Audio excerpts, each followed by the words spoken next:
You have a lot on the agenda. Let me go ahead and call this meeting to order. I'd like to welcome everyone to the January 18th meeting of the Planning and Zoning Commission, hosted via Zoom webinar platform and live streamed on YouTube as well. On tonight's agenda, we have 3 public hearings, 2 letters of recommendation, 4 information reports, and 1 amended site development plan. Can I get a roll call of commission members, please? Commissioner Helfrey. Here. Commissioner Ward. Here. Commissioner Cohn. Here. Commissioner Broyles. Here. Commissioner Clayton. Here. Commissioner Doppler. Here. Commissioner Jackson. Here. Chair Beatty. Here. Councilmember Brost. Mayor Boland.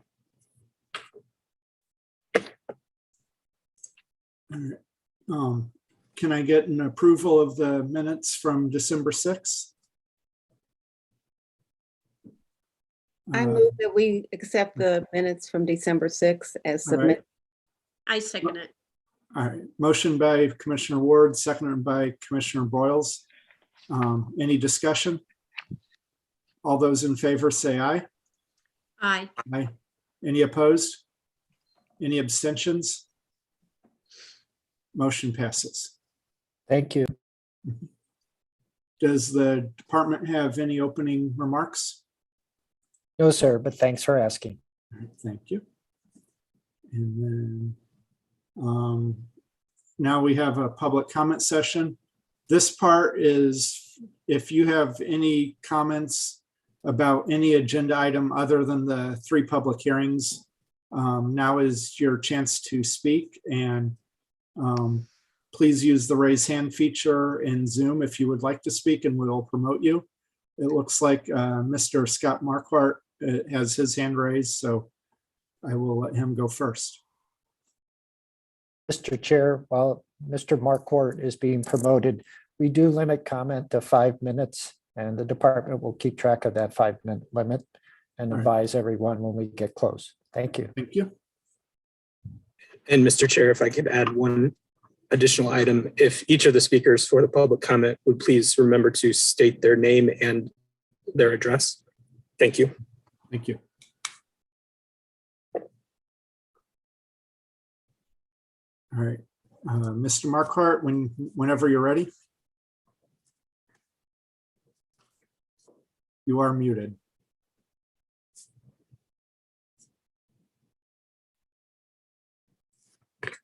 Okay, there we go. Can everybody hear me now? Yes, go ahead. All right, thank you. Good evening. My name is Scott Marquardt, and I am a property owner in Ward 4, very near the subject properties under the items of consideration related to the SCOD in tonight's meeting. First of all, I want to ask that you please allow the Sanchez family to invest in a green future for our planet. Allow them to install solar panels on their home. They're trying to minimize the pollution to our earth, which is the very subject of tonight's SCOD discussion. Now, speaking of, I'm not opposed to the SCOD, but I want to make sure that it's appropriately applied. And I do not believe that all of the properties on tonight's agenda should be included. Therefore, each property needs to be considered individually, and you should have an opportunity to vote on each individually. Now, on page 6 of the information report that was attached to tonight's agenda, the department stated that, in their words, assumptions on past actions is appropriate, but testing those conclusions against new information is only wise on the part of the city of Wildwood when the public's health is at play. So given that logic, we should not assume that any prior conclusion is protecting the health of our residents. And if that's the case, then the SCOD should be applied to all properties in the city. And the same page continues on to indicate that the proximity of the subject sites to the NPL properties in itself justifies extra caution. Now, I asked the department why developed properties in the area are not included for consideration, and other people have had that same question. And in each instance, the department responded that these developed properties were already subject to St. Louis County process. So on one hand, the department is telling us that we have to continually retest to protect the public health. But at the same time, they're telling us that we don't have to retest because they were already retested. Now, based on this faulty logic on the part of the department, the only conclusion that I can find is that this is not about the health of the residents, and rather it's more about preventing development in the area. Why is the EPA's conclusion under forever scrutiny? But in the opinion of the department, St. Louis County for sure got it right 40 years ago when these other neighborhoods were built. If this is truly about protecting the health, then each and every property in Wildwood should be subject to the same level of scrutiny, not just a select few. Now, on page 4 of this same information report, it mentions common characteristics and states that 2 of the properties and a part of the 3rd are currently on the national priority list. Now, that means that at least 2 of the properties are not included on the national priority list. That would be 177 and 165 Strecker Road. Doesn't sound like a common characteristic if, 3 out of 5 or 2 out of 5. So it doesn't seem to me from reading tonight's agenda that there's going to be a vote taken on each property individually. And therefore, I urge you to vote to not approve the district as it's outlined. Just like Ellisville voted to not approve their district in the meeting last week. They asked for additional information. Now, according to the information that I was able to find, at least one of the properties, if not multiple properties, does not meet the criteria that the department outlined for inclusion in the district. This is not the same criteria for consideration. This is a big one right here. This guy's talking So about. the residents of this area feel that there are properties appropriate for such scrutiny, but an over application of this district is going to hurt our neighborhood. Please do not vote an overreaching inclusion in tonight's meeting. Thank you. Thank you for your time. You're welcome. Let's see here. Next, we have Master Circle DJM.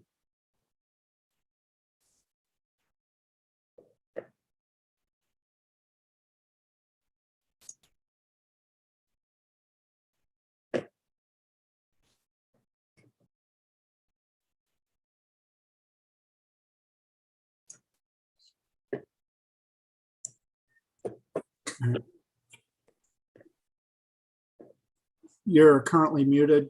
If you can unmute yourself and state your name and address.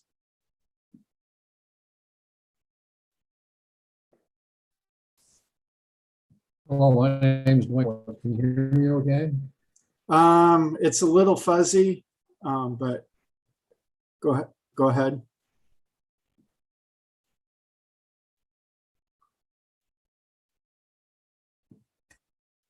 Are we doing better now?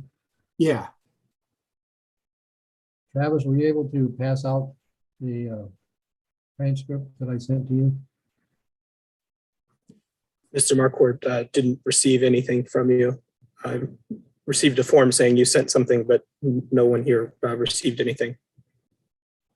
All right. Well, I sent the transcript to Travis, and I also sent an attachment as a table for consideration.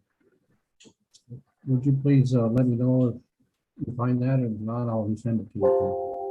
I didn't receive it, Mr. Marquardt. So, Mr. Chairman, members of the Planning and Zoning Commission, and other attendees, I would like to discuss 3 items regarding the SCOD. I spent extensive time and energy studying the Wildwood SCOD process. This includes review of the step, concerns, processes developed and implemented by the department and the Planning and Zoning Commission. I feel I have a very good understanding of the SCOD. I feel the city of Wildwood has had meaningful guidance and has been careful in the quality of their actions. This is in stark contrast to the city of Ellisville proposal, which has been tabled because that proposal seems poorly considered, poorly drafted, and has many unanswered questions. I can tell the city of Wildwood has put in their work. Number two, I've spent extensive time, energy, and resources investigating at least 3 of the original 10 properties presented by the City of Wildwood Planning and Zoning Commission for consideration of into the SEOD. As you know, the Planning and Zoning Commission has essentially developed a 2-step method to determine if a property should have application of the SCOD regulations placed upon them. They are now, as you know, you are in step 2. The planning and zoning members must individually decide if a property considered in step 1 itself contains any of the key reasons identified by the Planning and Zoning Commission as why that individual property should be in the SCOD. Each committee member must then vote based on that decision. Though I've only studied 3 of the 10 original properties proposed for consideration, based on my extensive knowledge of these 3 properties, I can understand how the list that is before you has been reduced. It is obvious that the process for inclusion is being taken seriously and applied as it has been designed. I hope and trust the equitable application of the SCOD criteria has been afforded to all properties under consideration. This is what I was hoping you had, Travis. For your information, based on my research and understanding of the SCOD process, I have developed a simple table that outlines the parameters of the SCOD and helps any individual record the City of Wildwood criteria for each single property. This table can be used to review and thus make an informed decision to place or not place an individual property into the SCOD. I've attached that decision table for your use if desired, and I will forward to you as soon as I get done here. I want to recognize the due diligence and efforts of the department and of the Planning and Zoning Commission, and note their extra level of responsibility and care that they have taken in making their decisions. These are serious matters, and I know the public are comforted when they know each member has put in their efforts and that the process is being followed without questionable methods. Thank you for your time. I will forward that attachment to you. Thank you, Chairman. Thank you for your time. Next, we have Ben Krueger.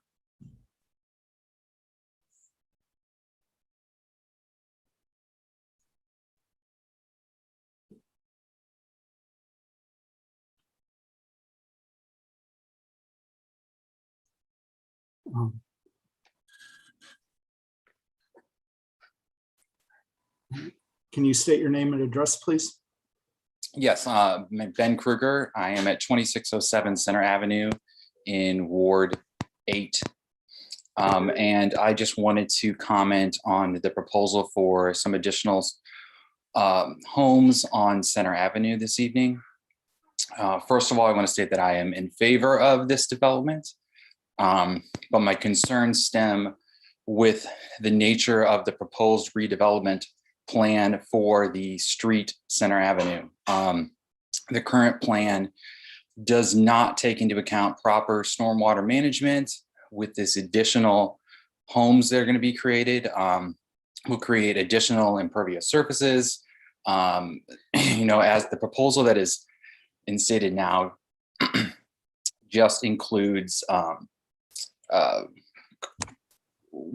does not include curbs and proper stormwater management. So I just wanted to state that I invite you to take a look at Center Avenue, drive down it, see what it looks like now, and look at the proposed plan and take that into account when you're thinking about this new 4 homes that are being proposed, and also the additional 5-acre development across the street. When this plan was developed, this street had a much more rural appearance. With these new homes and with that other proposal, this street will no longer have a rural appearance and will look more like a traditional town center street when you think of the density of the street. So I think that the street should reflect that look and feel. Thank you. Thank you for your time. I'm sorry, thank you for your comments. Is there anyone else who would like to speak? If so, please raise your hand in Zoom and I will call you forward.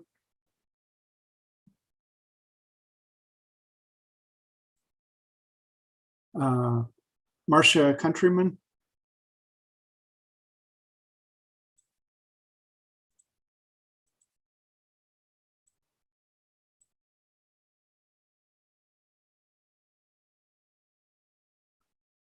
State your name and address, please. Hello, I am Marcia Countryman. I live at 223 Strucker Farms Court in Wildwood. Go ahead. And I talked last June when we talked about the special property designations.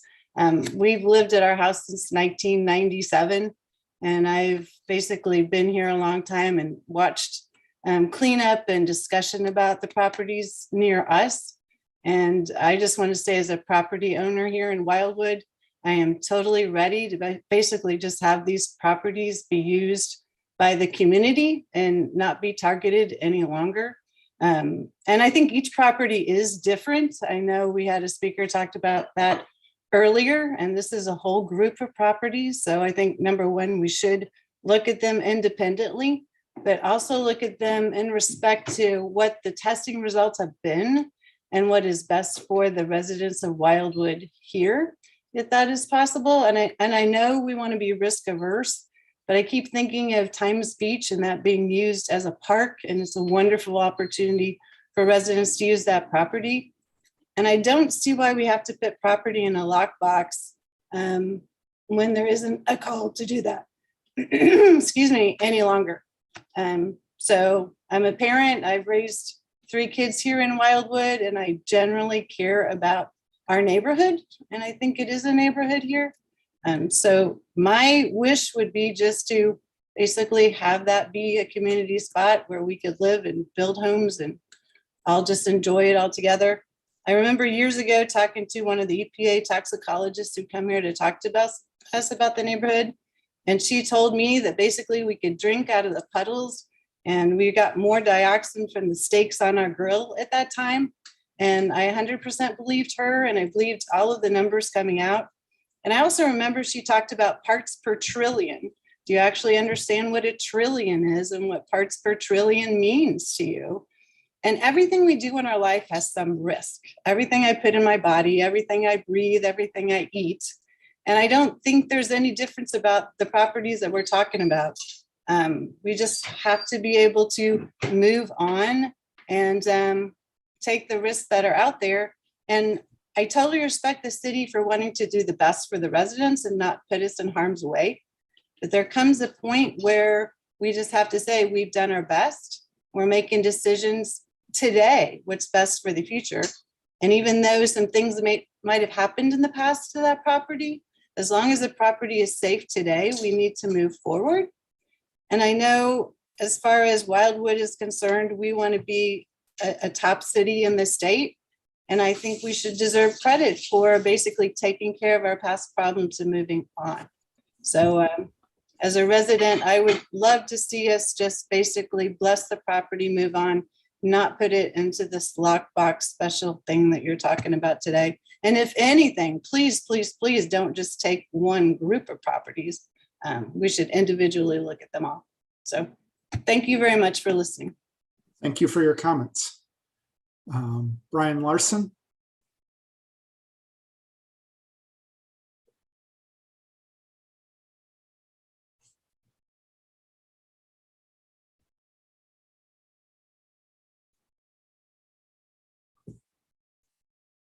State your name and address and then go ahead with your comments.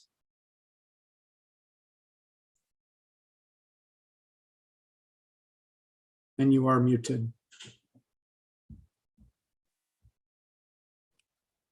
Thank you. Brian Larson, 16191 Clayton Howell Lane in Ward 2. I've lived here since 2002. I've done quite a bit of research on these properties and have been tracking them for quite some time. That we're talking about for the the consideration off of Strecker Road. These 4 properties. While I do think we should follow the evidence, the I'm concerned about any substantial development which would let's say move a lot of ground, right? So I think there is appropriate use for the properties. I think the concern is that the properties have had time to settle, and therefore are safe for certain uses. However, substantial disturbance of the ground, from what I've read, I think would pose too much risk. Now, I do believe, though, that each of the properties are a little different. And so I don't know enough to tell you which ones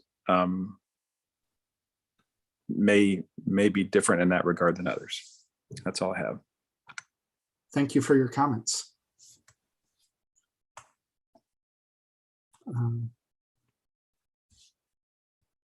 Last call for the public comment session.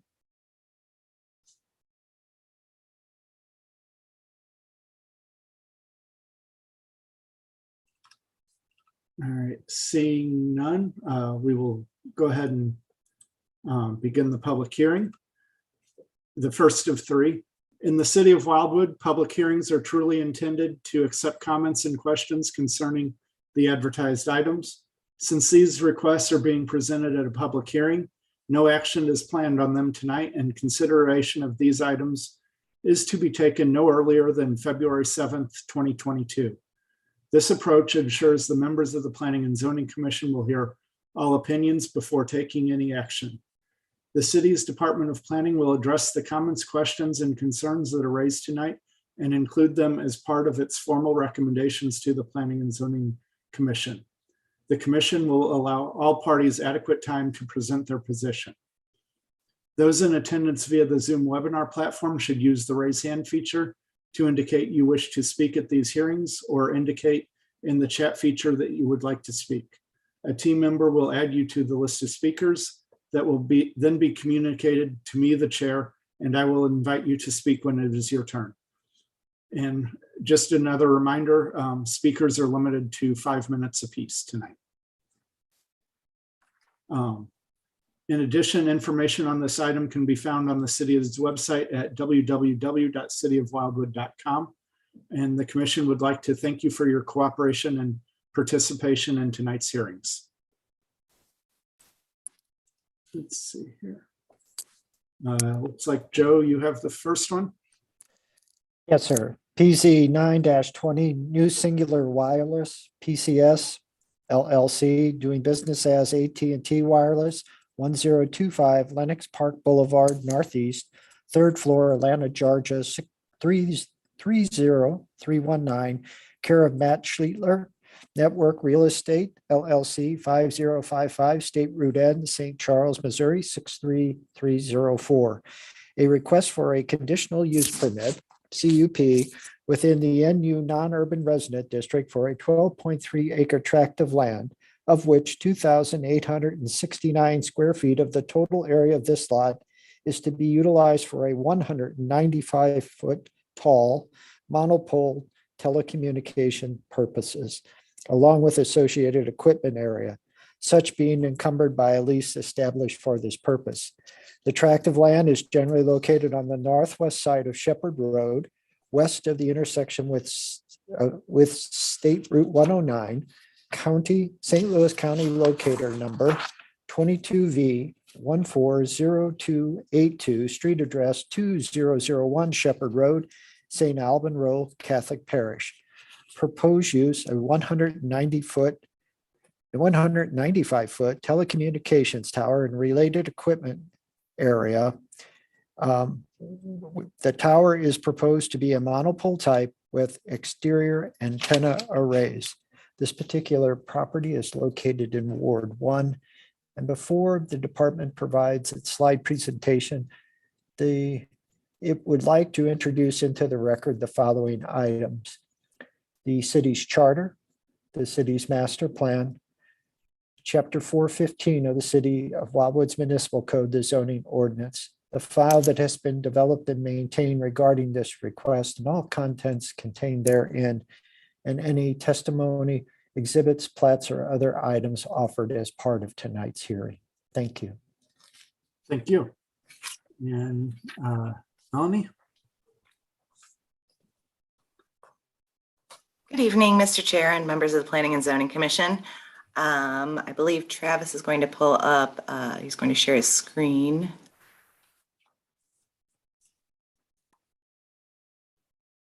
Okay. What you're looking at here is an aerial of the 12.3 acre site. You can see that it is located along Shepherd Road to the southeast, but it's essentially at the intersection of Shepherd and Route 109. The next part of our presentation consists of photographs of the site. The first photograph is taken from Shepherd Road, looking north towards where the proposed monopole would be located, near the water tower. The next photograph is across 109, looking west towards the property, and you can see where the water tower is located. It would essentially be next to it. The following photograph is looking south along Route 109, and the final photograph is looking north along Route 109. The next slide shows, you can see faintly the monopole photoshopped in next to the water tower to kind of give you the concept of where it would be located and essentially what it would look like. The following slide is of a site plan showing you exactly where on the site the monopole is proposed. And the final slide is a rendering of said monopole. And Mr. Chair, members of the commission, that concludes the city's presentation. Thank you very much. Can you go back one slide on that? I'd just like to see the second to the last one again. Sure. Right. The site plan. Okay. Yeah. What I'm just looking, is the water tower inside that same fenced area where the monopole would be? Or Travis can show you where I think it's just outside the property lines. You can see, yeah, he's circling where the water tower is located now. all right, So it's thank just you. outside the property lines. All right. That's all I had. Commissioner Jackson? What's on top of the water tower right now? What are those antennas? What type of communications, or what is it? I would defer to Mr. Vunich for this question. Mr. Jackson, there are a number of telecommunication providers that have co-located on the water tower. And I believe the water company has one of their monitoring facilities there as well. So why would AT&T not co-locate with everyone else on a tower? And why do they need to put something right next to that one that already has, is it maxed out? Can they not fit it? Why do they need their own monopole when other carriers are on a water tower already? Mr. Jackson, I believe the petitioner's representative can respond to that question better than I.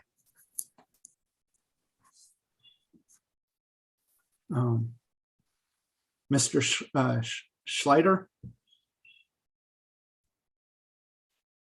Good evening. Can you guys hear me okay? Yes, we can. Perfect. Thank you, guys. Appreciate the opportunity to speak tonight. My name is Matt Schlichter. I represent Network Real Estate, who is representing AT&T for this proposed development. And to answer your question, Mr. Jackson, the water tower currently does have some AT&T equipment on it presently. However, the proposed development is really trying to plan for the current demands and the future demands for AT&T's needs for the immediate area.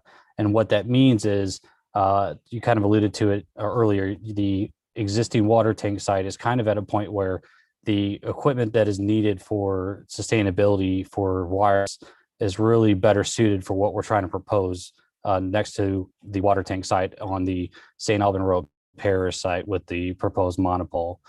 The water tank sites were better suited a little bit earlier in wireless technology, but in today's world, they really can't keep up with the demands for the equipment that's needed to be placed up in the air nowadays for the current demand. And like I said, mainly for future sustainability of the wireless environment.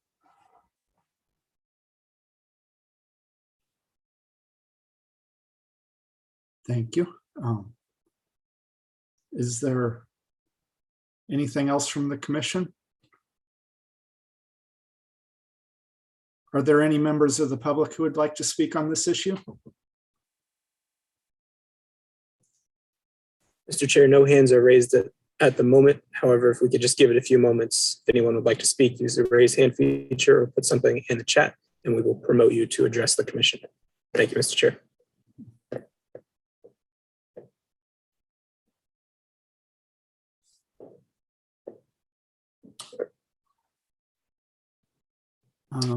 Councilmember Dodwell?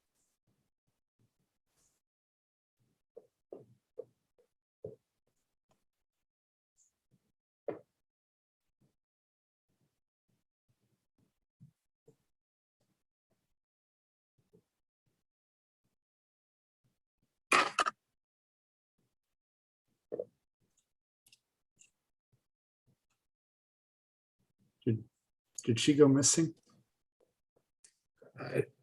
I gave it one more try, Mr. Chair.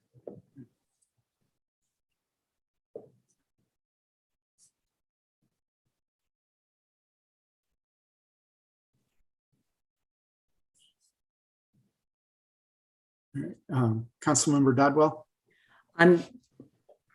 Now that you've refreshed, I appreciate that, Travis.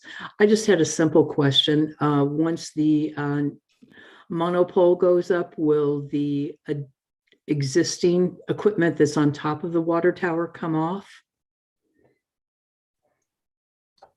Councilman Dodd, yes, that the intention would be then once the new monopole would be what we call on air and activated, then that site would be able to sustain all of the equipment that would be needed for AT&T, and therefore they wouldn't need the current equipment on top of the existing water tank.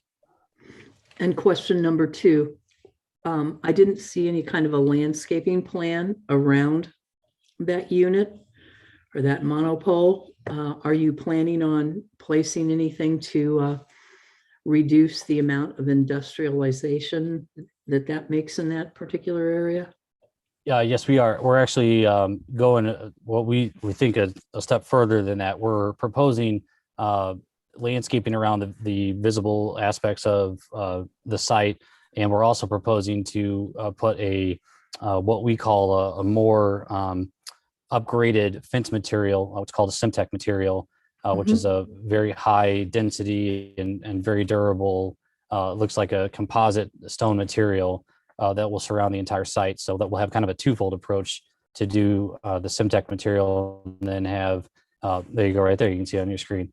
So then we will also, in addition to that, have trees mounted. I think there's like 23 trees planted on the outside of that, so that it'll be screened from view shed driving down the road. Thank you very much, sir. Sure, absolutely. Commissioner Cohn? Will you allow other carriers to also be on your monopole? Yes, sir. As part of the, most municipalities that we run into with situations like this, that's part of the design. And as you saw going through the slides there, this monopole will be designed to house other carriers besides just AT&T, so that reduces the needs for somebody coming in and trying to put another pole down the road. Thank you. And Commissioner Jackson? So is the third party on this pole, or is AT&T going to own this pole? This petition right now is being proposed by AT&T. They're the ones developing and driving the need for this site. And we're the ones that are representing AT&T to present this petition for you guys tonight. Is it a common practice that your competitors, such as Verizon, T-Mobile et al., would want to co-locate on a pole that's owned by AT&T? Is that common? There's a lot of things that happen in the industry. I can't speak for what business practices, what's going to happen in the future. All I can say is that AT&T is the one that has the need for this immediate area. I can't speak to what Verizon or T-Mobile or anybody else's needs are in the immediate area. All I can speak to is, who you're representing tonight and the need for AT&T's need in the immediate area. And that's really what we're trying to propose tonight is what we know, and that's what AT&T has for the immediate need for the area. Now, did I hear you right? You represent the landowner that's leasing the property for this pole, or you represent AT&T? So we represent AT&T, but we act on behalf of the landowner as well. The landowner is the Archdiocese of St. Louis. So we basically, our job is to, basically act as an intermediary between AT&T and the landowner. And we are authorized to act on their behalf and come before you guys tonight to present this petition.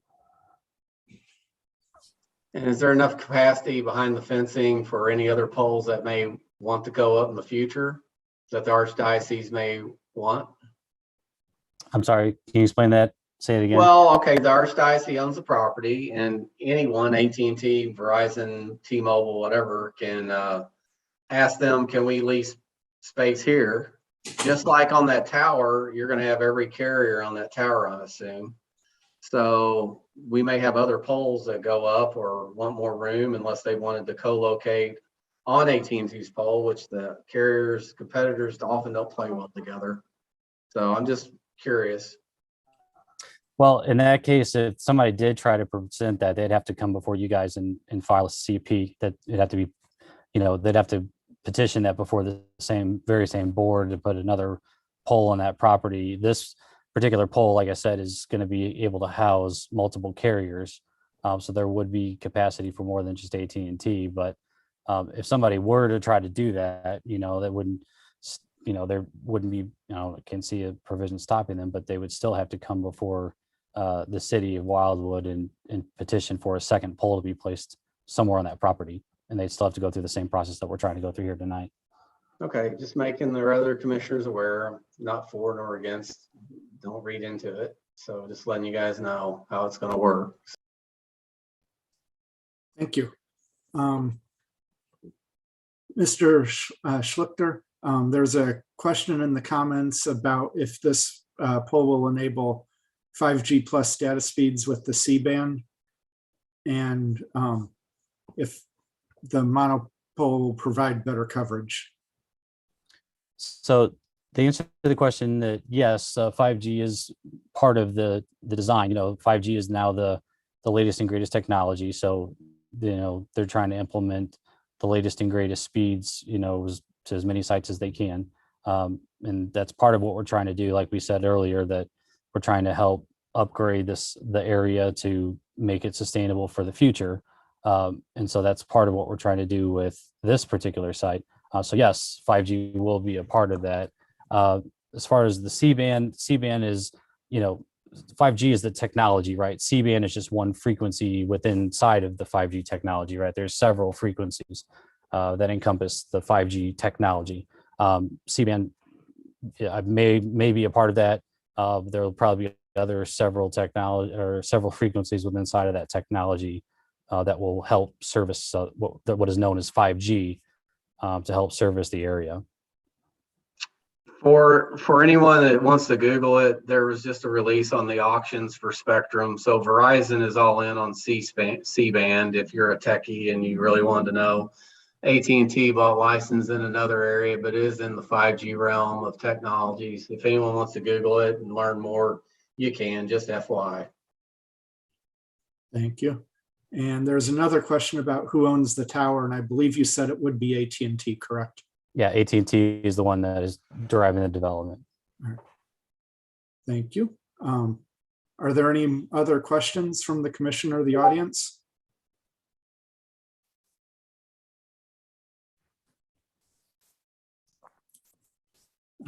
Seeing none, can I get a motion to close the public hearing?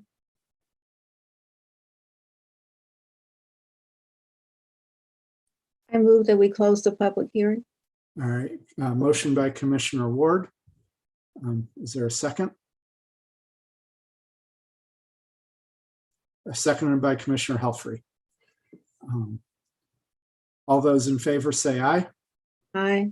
Aye. Any opposed? Any abstentions? Motion passes.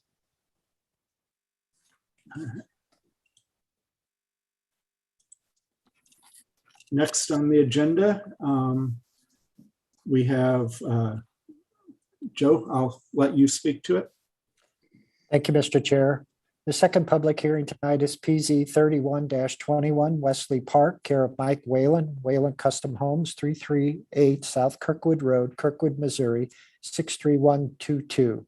A request for a change in zoning from the R1 1-acre resident district with a conditional use permit, CUP, to the R3 10,000 square foot resident district for a 1.39 acre parcel of ground that is designated the neighborhood edge district of the town center regulating plan and located on the east side of Center Avenue at its intersection with Bordeaux Walkway.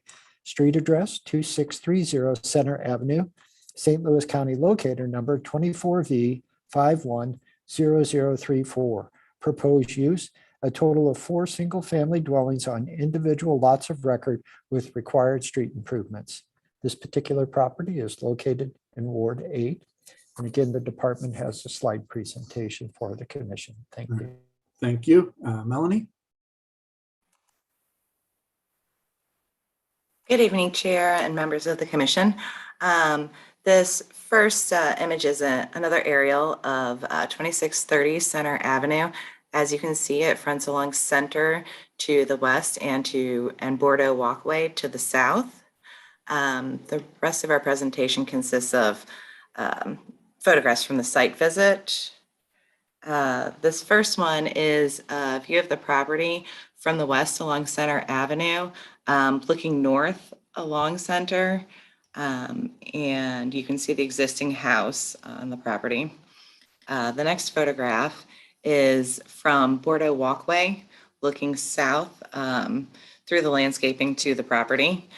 And the following photograph is of the existing house on the property that's located near the center towards the south side of the property. The following photograph is of the existing accessory structure on the property from Center Avenue, looking west or looking east. The following photograph is across the street. It shows the vacant lot and also the Stone Mill subdivision. And then from Center Avenue, looking west. The following photograph is looking north along Center. You can see the white picket fence there is along the property line. This is looking towards Manchester Road. The following photograph is looking east down Bordeaux along the south side, the south property line of the property. And the final photograph is looking across from the property along Center. This is another photograph of the property across Center. And that concludes, oh, and sorry, my apologies. The last is the proposed site plan for these lots included with the rezoning. And that concludes our presentation. Thank you. Thank you. Is there any comments from the commission? Mr. Chair, we've promoted Mr. Whalen, the petitioner, so if there are any questions for the petitioner, he is on screen. All right, thank you.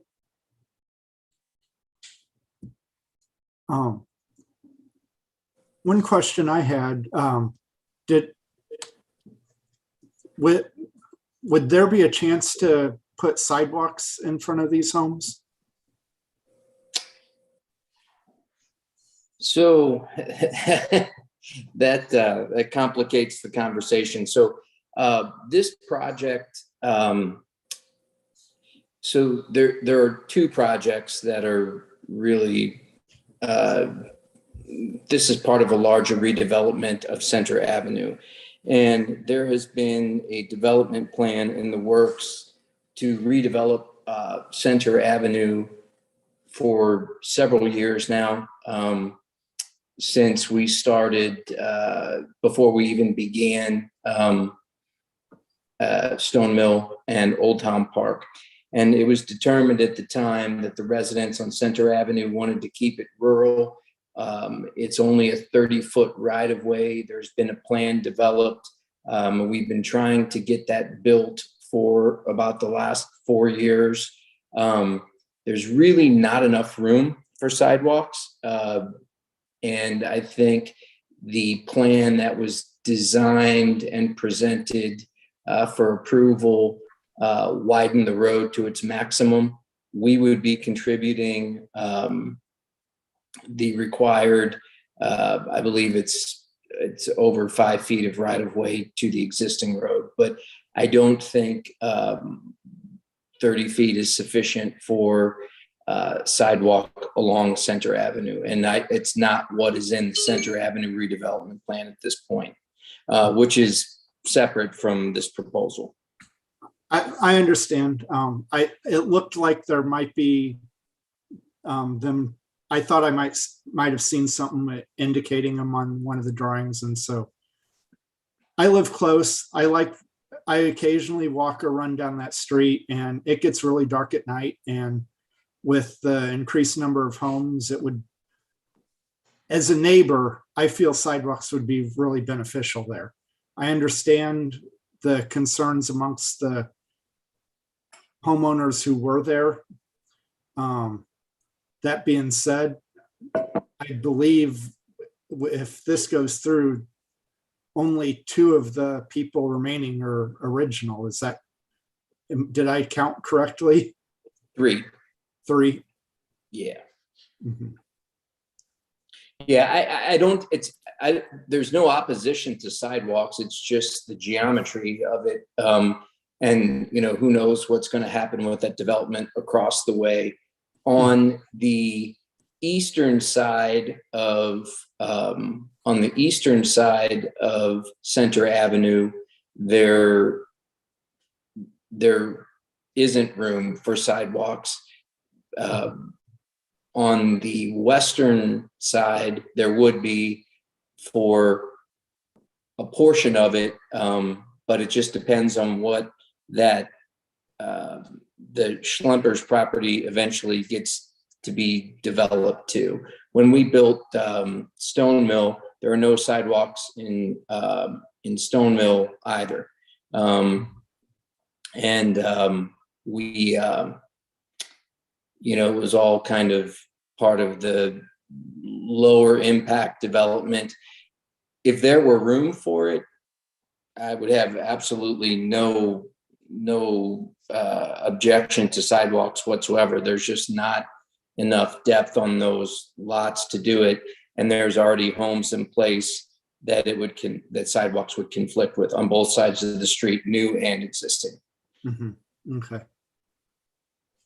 Well, I have a question. Oh, yes, ma'am. 2 things. Do you have any renderings of what the houses might look like that you're proposing?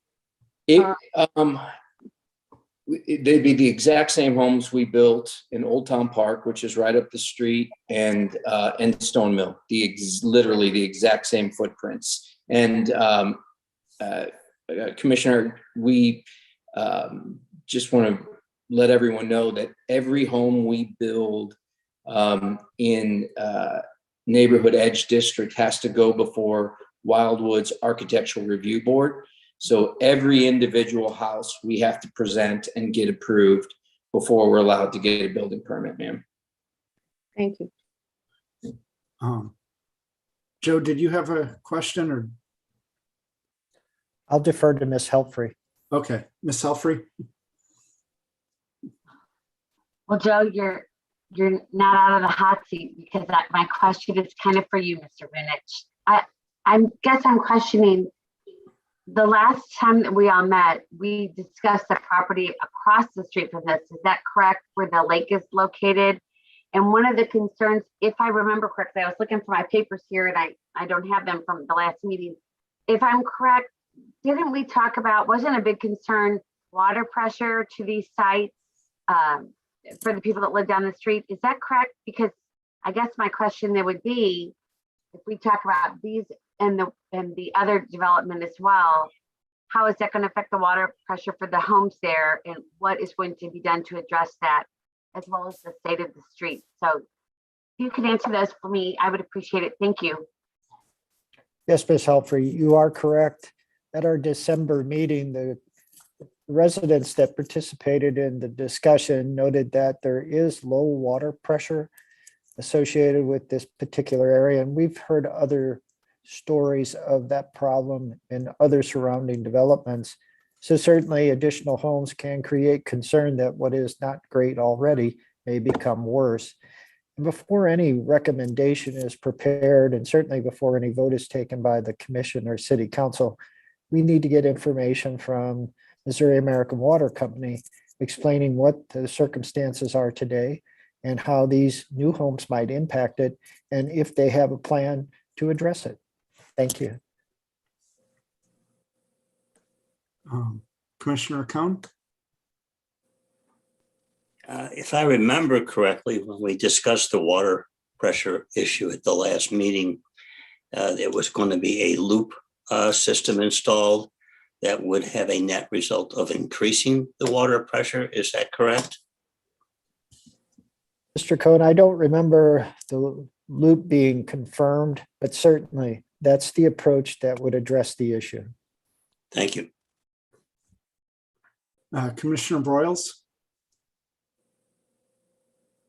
You're muted. We also discussed the fact that that new development, not the one you're talking about, Mr. Whalen, but the other development we listened to at our last meeting, and it was suggested that from some of the residents that there not be an exit and entrance on the east side of that proposal because of traffic on Center Avenue. Mm-hmm. Do you recall that? Well, so I'm aware of, I have received input from, that's not my development that I'm proposing over there, unfortunately, but having spoken with several of my clients that live in Stone Mill and Old Town Park, and that was brought to my attention that they are strongly opposed to bringing the traffic through to Center Avenue. I would completely agree with that. Center Avenue is, it's a quiet, the goal was always, we've been working on it for a long time to try to get it finished. And, there's COVID and some other circumstances out there.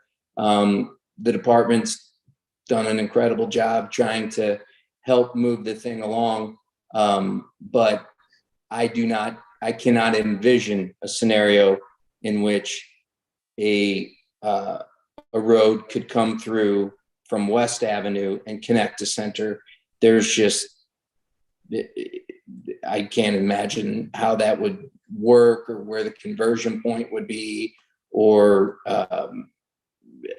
site distance and all kinds of things. So that's certainly not anything that's on my radar. But even if I were developing that piece, I wouldn't want to connect it to. Mr. Whalen, I agree with that comment. And when that was brought up, I've walked that part of that street in the past. And it seems to me that when you have children in a neighborhood, you're going to need lights, you're going to need a sidewalk somehow. And I don't know what the measurements are and the width of that road, but it seems like you could somehow fit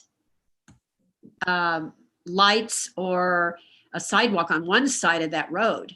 Well, there's a sidewalk along Lot 1 of Stone Mill to the trail.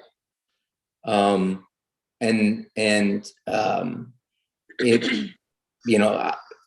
the trail was, well, I don't know how obvious, but the trail was a requirement for Stone Mill to, keep people, I guess, off Old Manchester, if they're walking or whatever. It connects.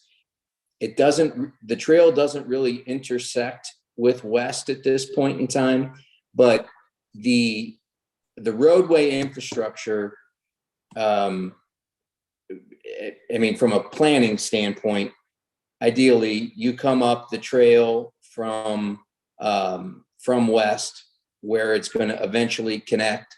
And then there's a sidewalk that continues through the trail that's perpendicular to the trail. But you have that connection with Bordeaux Way right there. And there are sidewalks in Bordeaux Way. It was laid out and it was planned for that. Center Avenue is an infill development where we are constrained by the width of the road right of way and the infrastructure and a lot. So ideally, you know, if you're going to walk, you would walk the trail and you would walk, you know, on the sidewalks in Bordeaux to get to Old Manchester or to connect to the trail system. It's just, Center is just not wide enough, and it's just not a practical possibility to get sidewalks along it, other than the undeveloped portion, the undeveloped portion. And there's grading issues and all kinds of issues that relate to that as well. But yes, you could have some sidewalk on there, but it would wind up terminating right where that lake is. There's just no real way to get sidewalks along Center Avenue. It's just much too narrow of a right of way. Thank you. Mr. Vunich, would you concur with this gentleman's remarks? Well, certainly Center Avenue has been a long and ongoing discussion, and certainly pedestrian facilities are desired by the new residents that live on Center Avenue. And so I'd like to think that there's a way to make that work. Oftentimes dedications are difficult because when you dedicate land for right-of-way purposes, which includes sidewalks, it deducts from your lot area as well as makes your setback more restrictive because you have less land, so to speak. And so easements can be used. And like I said, I don't want to take anything off the board tonight at a public hearing. I want to see what happens with Ashley Grove, the project that is directly to the west of this petition site, and then kind of come back to the commission with the petitioner and explain what we think might be workable and what might not be workable. Thank you. And I How just wide is the right of way? currently 30 it's feet. 30 feet. Okay, so just thinking out of the, all right, so I believe of that 30 feet, can we use all of it? Well, Mr. Chair, if it's eventually dedicated to the city, yes, we could use the entire area of the 30 feet. Now we have additional right of way along the 4 lots designated as Old Town Park. Mhm. We'll get additional right of way if this particular project is approved. And we also have right of way dedication from Stone Mill. Mhm. Ashley Grove, if it is approved by the city, then it would have a dedication requirement as well. So collectively, by the development occurring on both sides of Center Avenue, we could add at least 5 feet on either side for a total of 10 and ultimately get to 40 feet. And then if we use some easements potentially, we could even have more room for the benefit of improvements to make the street functional and safe. All right, so how wide is East Avenue? East Avenue, it's a combination. I believe we ended up in the estates at Bordeaux at right at 40 feet of dedication and 5 feet of easement on either side for sidewalk, maintenance, trail, and other purposes. So a total of 50 is usable. Okay. How wide is the street though? Do you know? It's very narrow. It's 22 feet. Okay, so that's what I thought, and that's where I was going. So if we have 30 feet and you have 22 for a redeveloped Center Avenue, if you put the sidewalk right on the street, you could fit it. Well, Mr. Chair, we've got to figure out stormwater because we don't want to create a problem for the downstream people. They already have a couple of water issues and we don't want to add to that problem. So within that amount of right-of-way and easement, we need to first make sure we get a drivable surface that's wide enough and safe, then look at stormwater and then go from there. Okay. Just Commissioner Jackson? Yeah, you said this is a town center edge. Is that correct, Joe? Yes, sir.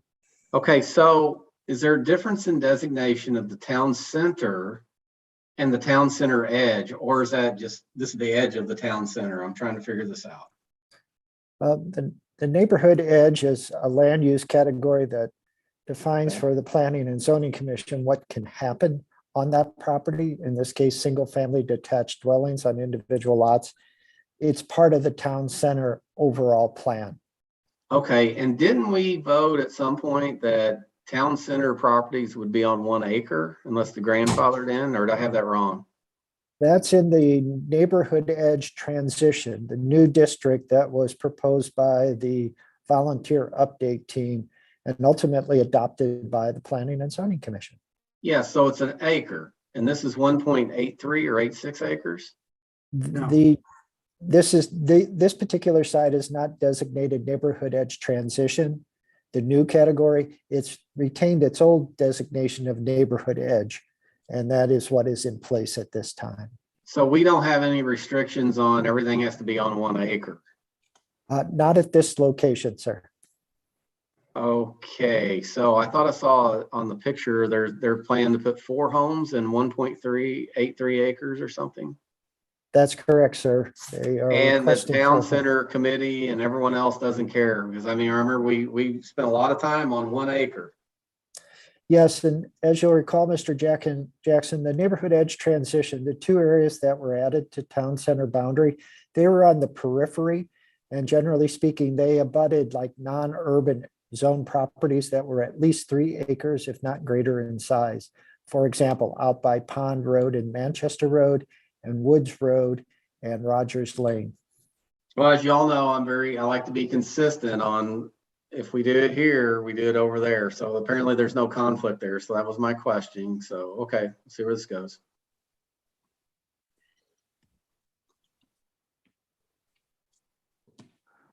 Any other comments from the commissioners? I think you got a chat down there, Beatty. I'm not sure what the rest. Yeah, I've seen Councilman Garetano's hand up. I was going to get to him. I will go ahead and promote Councilman Garetano.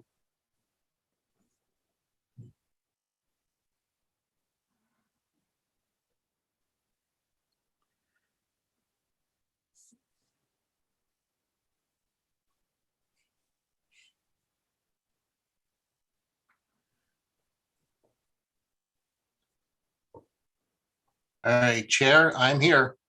All right, go ahead. All right, thank you for that. I just wanted to make sure that you heard some comments that I think would be helpful for you as you consider and get into the details around this proposal. But I just want to first say good evening to commission members and the Department of Planning staff. Happy New Year to everyone here, and thank you for your service. As some of you know, I've been serving as council member here for Ward 8 since 2015.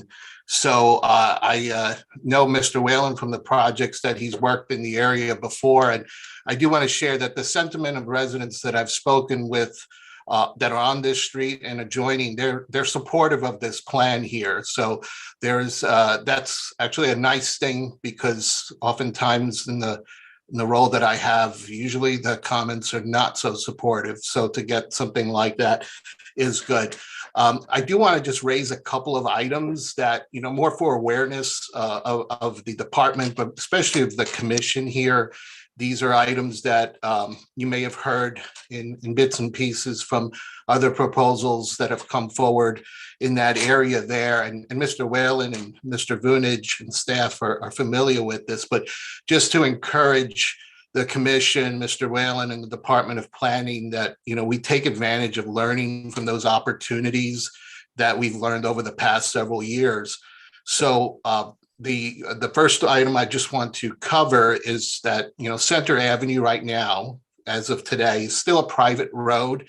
And as you saw in the pictures that were shown before by Ms. Ripito, the state of that street is not in any good condition right now. There are potholes, but as was mentioned, there is a plan for that street to convert over to the city. And I appreciate the partnership of everyone that's been involved in this, from Mr. Whalen, the residents. It's been long and painful. It's been quite some time we've been working on this, but just that, that is something that still is top of mind for folks. And so not specific to this particular item here, but again, just awareness that we have that going on. There is, as Mr. Vunich mentioned, there are some water issues that some folks have had. And so my hope is that maybe we've got some good learnings that came out of it, specifically some of those properties that, I just think that area there just seems to be conducive to having these water issues and just trying to make sure we find a way that water has a way to go where it needs to go and doesn't sit in the same location. And I'm not sure what it is, whether it's the soil in that area, the grading. I am not an engineer. I'm not saying to solve it tonight, but let's keep an open mind in how we address this construction going forward. The other item I do want to raise is that with all the construction that has taken place on the street, and you've heard about the desire for Center Avenue, it's more water that's just trying to find a place to go. And so stormwater management on that street may be something that needs to be considered. I don't know if it's part of this proposal or if it's part of the Center Avenue plan, but we cannot lose sight of it because there's a lot of water. It's going to find a place to go. There's a nice pond right now across the street, but that pond will not be there forever. As you know, there's a proposal on that property. And so, that water is going to find a place and it may sit in the street or flow down towards Manchester Road. So just again, something to consider. One of the residents brought to my attention, and maybe Mr. Whalen, I hope this is something that you are familiar with, but apparently there's a fence in the back of the property that's kind of seems like it's in bad shape and bad condition. It sounds like we would like something to be done about it because it would be. And so Mr. Peterson, who is the resident behind in Bordeaux, brought that to my attention, and he may be here as well tonight. Related to the water issues I've mentioned, we've had water issues even for the folks that back up to these properties on the Bordeaux side. So just again, so if I could tell you, if there's one thing that I've done over the past 6 or 7 years as a councilman, is we've spent a lot of time in that area because of just the headaches that have come up because of water issues in Center Avenue, the road itself. So I want to encourage that we just get it right and do everything we can. And I'm just hoping we've learned something over the years on what we're doing. This one here, I think, the department, I trust you will handle how construction traffic will be managed. And, we've dealt with that before, so no need to dwell on that anymore here. And then the last item I will bring up, and it's not related to this proposal, there was mention of water pressure. I think, in my opinion, that is an issue that is American Water's responsibility. They are the utility provider, and they need to get it right, because I can tell you, everyone in Ward 8 has water pressure issues, including neighborhoods such as the Meadows of Wildwood across 109, Main Street Crossing, Canberry, you name it, it is widespread. And so I know that the position of the water company is that it meets the range, but it's the low end of the range. So I think, okay, thank you for that. was hoping somebody was keeping track. So that's all I have to say, but thank you so much for the opportunity. It's always nice to stop in and say hello. Thank you. I appreciate your comments. Mr. Whalen? Yeah, thank you. Thank you, Mr. Garitano. Certainly appreciate it. I just wanted to speak to a couple of things. Stormwater. So we've been working in this area for, gosh, 5 years now. These 4 lots that we're proposing are the exact same size as the lots in Old Town Park and the lots behind it. However, the topography of these lots is much, much different. And Metropolitan St. Louis Sewer District's requirements on stormwater management are also different from what we had 4 or 5 years ago. So Mr. Krueger, who's one of my clients and a wonderful person, spoke to concerns about stormwater early on. This project, as proposed, generates less than about 0.4 cubic feet per second of additional runoff over what's there. We are employing several, it's already been to MSD for preliminary review, and they've given us all sorts of requirements. Our driveways are permeable paver driveways. They're not solid concrete driveways.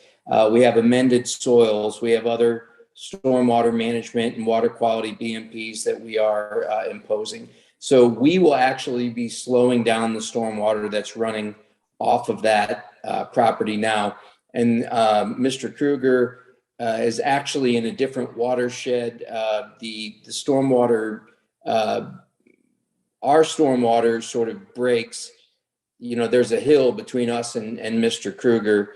So stormwater management will have to be managed by Metropolitan St. Louis Sewer District. That will definitely be a requirement of not only planning and zoning, but also public works before we could ever get a project approved. So that will undergo the absolute highest scrutiny.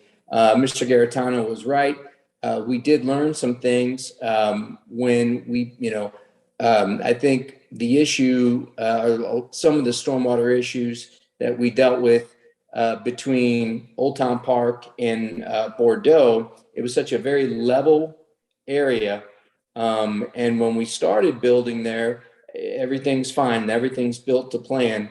But then folks started adding improvements in their backyards and building, patios and swimming pools and all sorts of things. So, and I hope Mr. Vunich will acknowledge this. It is very important to us, and anything that the city has asked us to do to remediate stormwater problems at our own expense, subsequent to being done with the development, we have done. As far as the fence, I'm not aware of that. I will look at that, and we certainly don't want a dangerous situation for anybody, but we'll definitely take a look at that. And I just would respectfully request that there's a lot going on in this area right now. When you boil this project down, it basically makes the Baker property, which we purchased, exactly the same size as the rest of the lots on its side of the street, 100 by 150 feet, and the same size as the Bordeaux properties behind it. So, our request to rezone, I know rezoning is always a big ask, but it's really just to make this property consistent with the adjoining. And we will be making roadway improvements and contributing our money towards the Center Avenue improvement project. We'll be making stormwater improvements, and everything will be to the highest standard and the highest level of scrutiny. MSD, Missouri American Water, same thing. A lot of times water pressure problems are meter to house problems or are pressure reducing valve problems and are just poor plumbing on an individual house. Missouri American Water has certainly made things much more difficult and arduous for us to get water connections these days. That's the bad news. The good news is they've sort of increased their scrutiny, and also the fire department will be taking a very close look at water pressure before anything could ever be approved here. So it's not like a development could be installed without all of these very important issues that are being brought up tonight being dealt with by the appropriate authority. MSD on stormwater, Missouri American Water on water flow, Metro West Fire District on water flow. I would just ask that you would look at this for what it is. I know there's a proposal across the street that you may or may not be in support of, but I think I would just like to close by saying I really think that Wesley Park is a continuation of the beautiful homes we built on Old Town Park and Mr. Krueger's residence and the beautiful homes in Bordeaux behind us. So our goal is to finish this area off. There's going to be another proposal shortly after this that we'll talk about. But I would just respectfully request that you look at this in its entirety: Old Town Park, Stone Mill, Wesley Park, and the redevelopment of Center Avenue as a completion of what was, sort of a part of town that, had an industrial use with MoDOT for years and, has some older homes, some newer homes. But as far as an infill development goes, I think Wesley Park is a grand net contributor to the solutions needed on Center Avenue, as opposed to creating any more problems. We are solving problems with this project. Thank you, Mr. Commissioner. Thank you, Mr. Whalen. Commissioner Jackson? So, Joe, are we asked to change the zoning tonight, or? No, sir, Mr. Jackson, the department, Ms. Ripito, Mr. Newberry, and I, along with Mr. Cross, will provide a report for your consideration before we ask you to vote.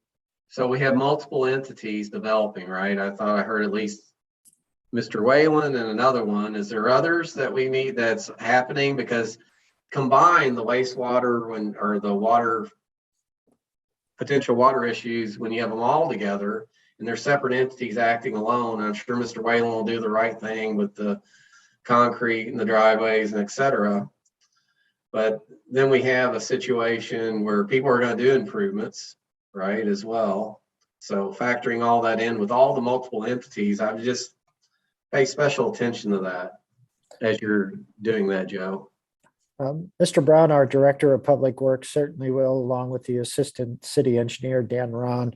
And as Mr. Whalen mentioned, Metropolitan St. Louis Sewer District will be involved, along with many other review authorities. And just to clarify, besides this project, there is only one other in the vicinity that's being proposed at this time. Thank you.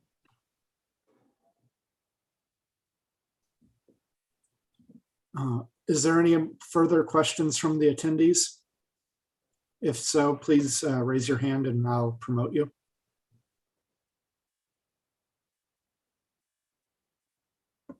All right.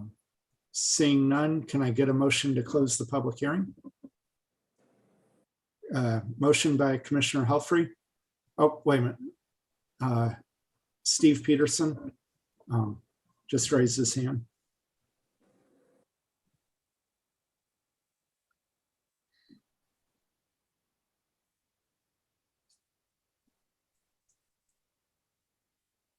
State your name and address, please, and then go ahead with your comments. You are muted.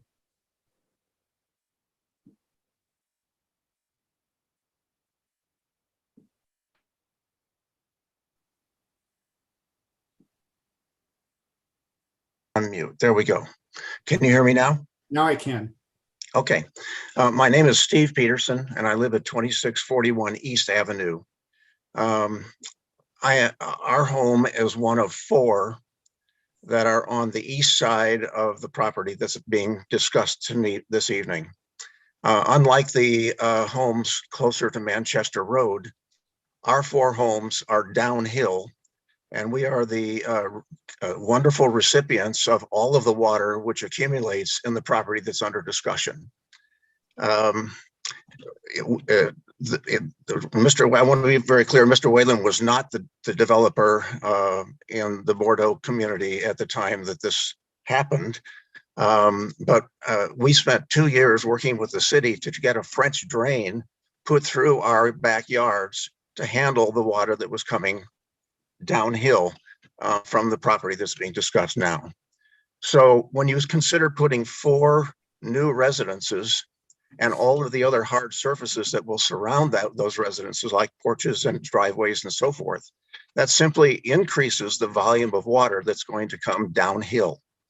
So I'm hopeful that the commission will be thoughtful about how to guide the redirection of the water that comes off of these 4 homes so that we don't end up having flooding in our backyard again. I will add one additional clarification about the fence. The fence that runs along the back of the property under discussion is a barbed wire fence that goes along all 4 of our homes. It's dangerous because of the way it's constructed, and it accumulates lots of interesting things along the fence, including some shrubbery that is now against Wildwood's code, like what's the vine that goes along all the fencing and so forth? Honeysuckle, I guess. There are also a number of tree stumps. There's a number of rather large shrubs and so forth that are unsightly. And those of us who live on the east side have tried really hard to keep our side of that fence clean, but it's kind of a losing proposition. And so I hope that it can be removed, and I think it would add to the enhancement of the property that's being discussed tonight. So. Thank you for your comments. Mr. Whalen? Yes, sir. I just wanted to state that the high point, the property line between 2630 Center Avenue and Bordeaux is the common ground area. All of our stormwater is shedding away from Bordeaux, 100%. So there's none of our water that's going towards Bordeaux at all. And I mentioned maybe this might be something that folks are not familiar with, but permeable pavers, it's a great product to help manage stormwater.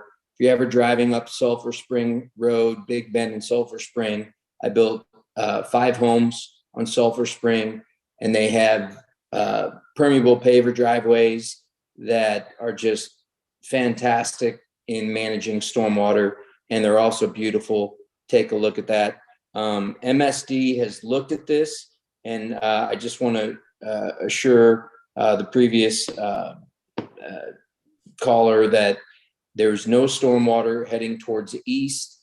And I don't know who owns the fence between Bordeaux and our property. We certainly have no interest in a barbed wire fence, and I don't think any of our future clients would have any interest in a fence like that either. So we would certainly be interested in mitigating anything that's unattractive or that's a nuisance for the Bordeaux neighbors. So we are open to any discussion with them, happy to meet with them on site and deal with any of those issues. So I just wanted to give that assurance. All right, thank you. All right, and then, all right, so well, I'll repeat the motion to close the public hearing now by Commissioner Helfrey, seconded by Commissioner Boyles. All those in favor say aye. Aye. Any opposed? Any abstentions? Motion passes. Joe, next on the agenda? Mr. Chair and members of the commission, the final item on our public hearings tonight is BPZ 3221 Grover Heights, Lot 7, care of Mike Whalen, Whalen Custom Homes, 338 South Kirkwood Road, Kirkwood, Missouri, 63122. A request for a change in zoning from the NU non-urban resident district to the R3 10,000 square foot resident district for a 0.69 acre parcel of ground, 3 lots of record, that is designated the neighborhood edge district of the town center regulating plan and located at the southwest corner of Manchester Road and East Avenue. Street addresses 17014 and 17016 Manchester Road. St. Louis County locator numbers 24V 510452 and 24V 510188. Proposed use, one single family dwelling on an individual lot. This particular property is located in Ward 8, and Ms. Ripto has a slide presentation for your consideration. Thank you. All right, thank you, Joe. Ms. Ripito? Mr. Chair and members of the Planning and Zoning Commission. Again, we'll start this with an aerial of the properties. It's 17014 and 17016 Manchester Road that's located on the south side of Manchester, fronting along Manchester to the north and along East Avenue to the east. And the following slide includes a view of the properties from along East Avenue. This is actually the southern portion of the lot. And the next photograph is another photograph from East Avenue looking west towards the properties. And this is more the northern section of the property that runs along Manchester Road. The next photograph is a view of the properties from the north along Manchester Road looking south at the properties. The next photograph is also, this is the western section of the property, and the one before was of the eastern section of the property that fronted along East Avenue. The next photograph is from the intersection of Manchester and East Avenue looking east along Manchester Road. And the next photograph is from standing in the same area looking west along Manchester Road. And the following photograph is from across Manchester looking south down East Avenue. So you can see the neighboring properties to the south. The following photograph is from the property looking north at the properties across the street from the site. And the next slide is a proposed site plan for the property, which and that concludes our the city's presentation. Thank you. Thank you, Ms. Ripito. Do I have any questions from the commission?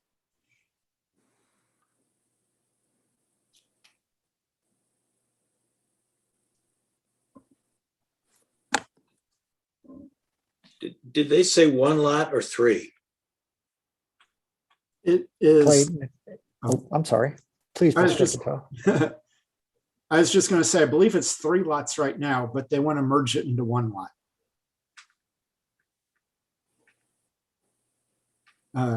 Commissioner Helfrey? So if when I was reading the paperwork to try to discover that myself, it says the total acreage is 0.69 acres. So they're all 3 lots together is 0.69 acres, and they're going to make it into one lot that size. Yes, and then let me see. The lot will the driveway enter onto Manchester Road. Is that what I'm seeing? No? East. Okay. Okay. All right. Thank you.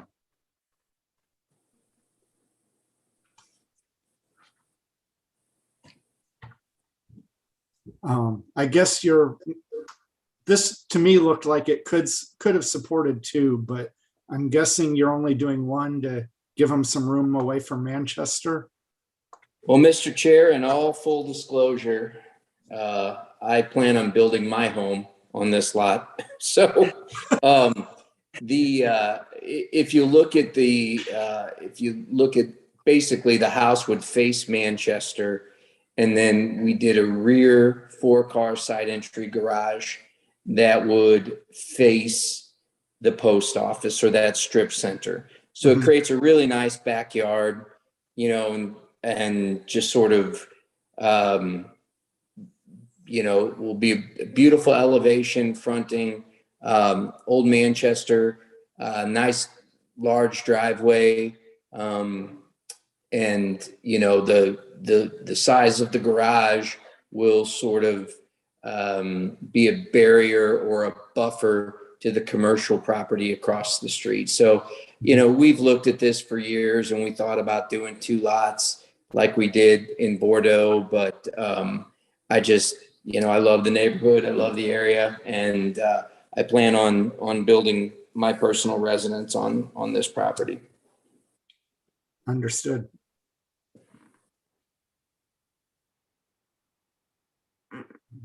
Is there anyone from the public who would like to speak on this?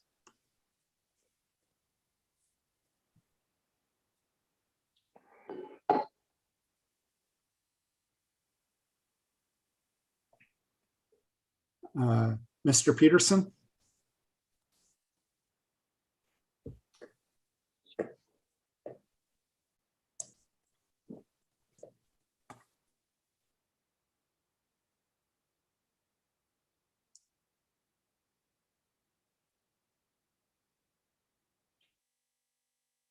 Yes, there we go. Okay, can you hear me? Yes, I can. Okay, just a quick question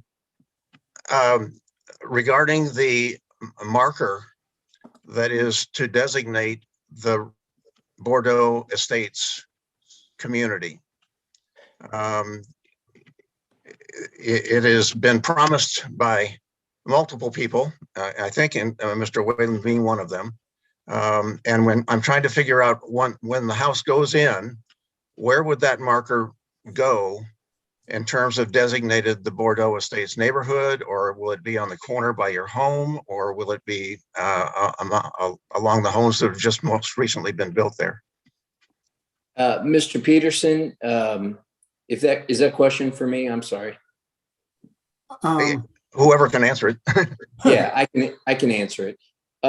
So I don't know about any promises that were made in years past, but when the 3 additional lots were proposed for Bordeaux Plat 2, there was some agreement between Mr. Manlin and I don't know that there wasn't a recorded easement for the monument for Bordeaux. And when I built the first house in Bordeaux, initially my clients were open-minded about putting the monument for Bordeaux on their lot, and then they had a dust up with somebody and whatever. So what we have done and what Mr. Vunich has asked us to do is grant a permanent easement, and it would be at the rear corner of my lot that would abut lot 1 of Bordeaux Estates Plat 2. It's a permanent easement. It would be on record for Bordeaux Estates to build whatever monument they want. And it's, if memory serves, it's 20 by 15 or something like that. So if you know, it would be in my backyard, and it would be on East Avenue, and it would be likely facing Manchester. You guys could face it whatever direction you wanted to.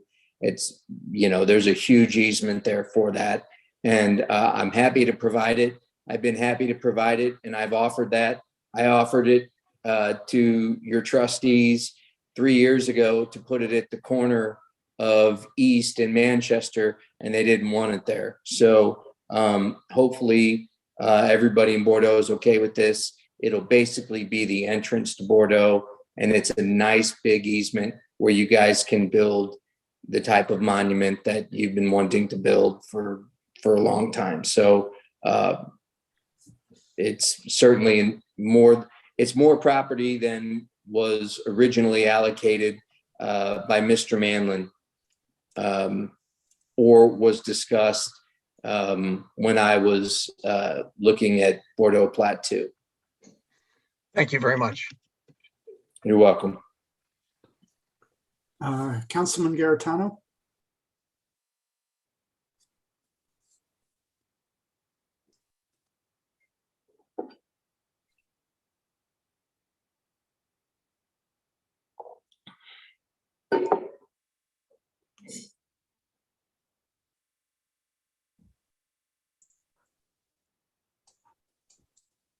Hello again, commission members. Thanks again for having me speak again. I'm having so much fun here tonight. I figured I'd just provide comment on that concern regarding the easement, and that is the trustees of Bordeaux Estates.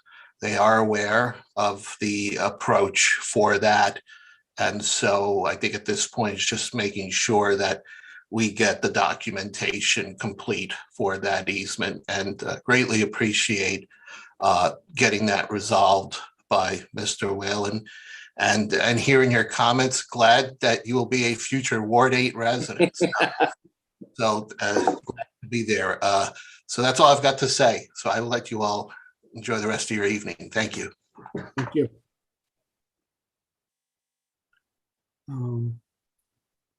If there are no further comments, motion to close the public hearing. Motion by Commissioner Broyles, seconded by Commissioner Ward. All those in favor say aye. Aye. Any opposed? Any abstentions? Motion passes.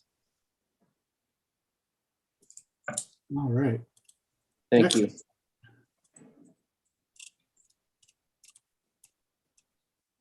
Next on the agenda, looks like Travis will be reading this one.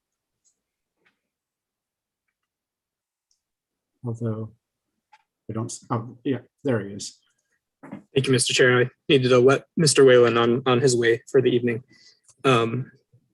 Next item is PZ 23 and 23A-21, Westridge Commons, McBride Bear Land Company, LLC, care of Jeannie Allmiller, 17415 North Outer 40 Road, Chesterfield, Missouri, 63005. A request for a modification from the workplace district designation of the town center regulating plan to the neighborhood general district on a 2.51 acre tract of land consisting of 5 lots of record, all being located on the north and south sides of New College Avenue between State Route 109 and West Avenue. Street addresses 17001, 17002, 17005, 17006, and 17010 New College Avenue, St. Louis County locator numbers 24V420362, 24V420351, 24V420313, 24V420340, and 24V420331. Accompanying the aforementioned regulating plan modification is a request for a change in zoning from the amended C8 planned commercial district PZ 14-01 McLean Partners to the R6A 4,000 square foot residence district with a planned residential development overlay district for the same tract of land. These requests seek to modify the use of the subject tract of land from its current vacant and undeveloped commercial status to a residential type of use. Proposed use: a total of 18 attached single-family dwellings on individual lots of record with common ground and required public space areas. Ward 8. Thank you, Travis. Mr. Vunich? Thank you, Mr. Chair. Mr. Chair and members of the commission, the Department of Planning has prepared for your consideration tonight the draft letter of recommendation relative to the request just read into the record by Mr. Newberry. At the last meeting of the Planning and Zoning Commission, the Planning and Zoning Commission members approved the regulating plan change along with the rezoning of the property and the overlay district. The Department of Planning has addressed all the comments from that particular hearing, has converted the authorship of the recommendation report to the Planning and Zoning Commission, and the item is ready for final action tonight. I would note that if Mr. Newberry would share screen, there was a request as part of that action that was taken by the Planning and Zoning Commission at its last meeting to see the character of the rear of the structures relative to the attached row houses. The petitioner, McBride Homes, has provided this particular image as well as this particular image. Certainly you can draw your own conclusions from them, but just recall that in this particular instance, we are requiring upgraded materials for all of the units. There will be no vinyl siding. Rather, there will be the fiber cement type siding, typically known as hardy board, architectural shingles, and some other upgrades associated with the materials for these row houses. Again, the letter of recommendation is in appropriate form for final consideration tonight. Thank you. Thank you, Mr. Vunich.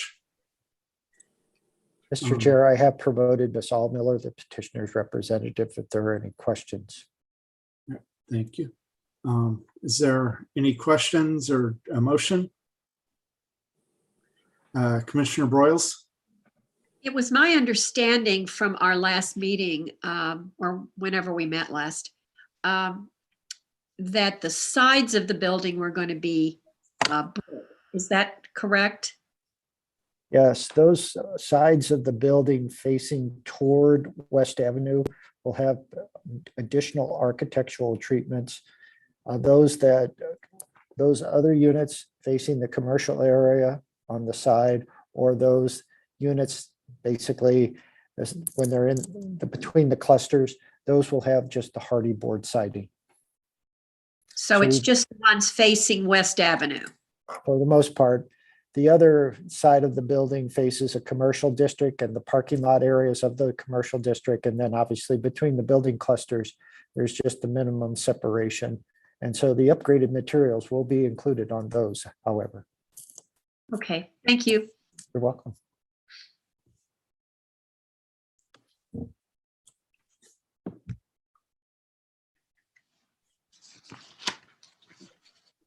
Any further questions?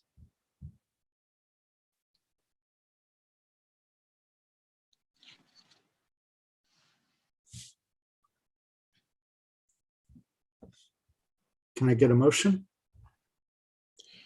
I move that we accept this proposal.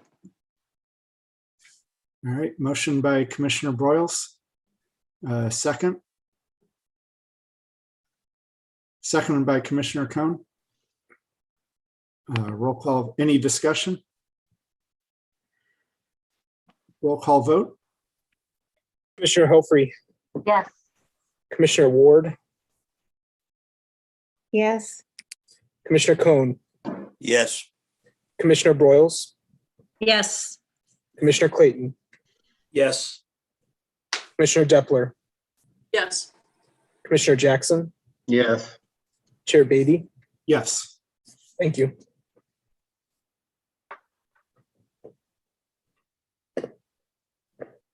Motion passes. Travis, next. EZ 29-21-1045 Babbler Park Drive, care of David Spitznagel, 1045 Babbler Park Drive, Wildwood, Missouri, 63005. A request for a change in zoning from the FPPS Floodplain Park and Scenic District and PS Park and Scenic District to the FPNU Floodplain Non-Urban Residence District and NU Non-Urban Residence District upon a parcel of ground that is 6.53 acres in size, which is located on the west side of Babbler Park Drive, State Route BA, north of its intersection with Pond Road. The property was previously part of Babbler State Park, but was sold into private ownership by the state of Missouri. Such sale and now the property's use for residential purposes necessitates the request for zoning change. Ward 1.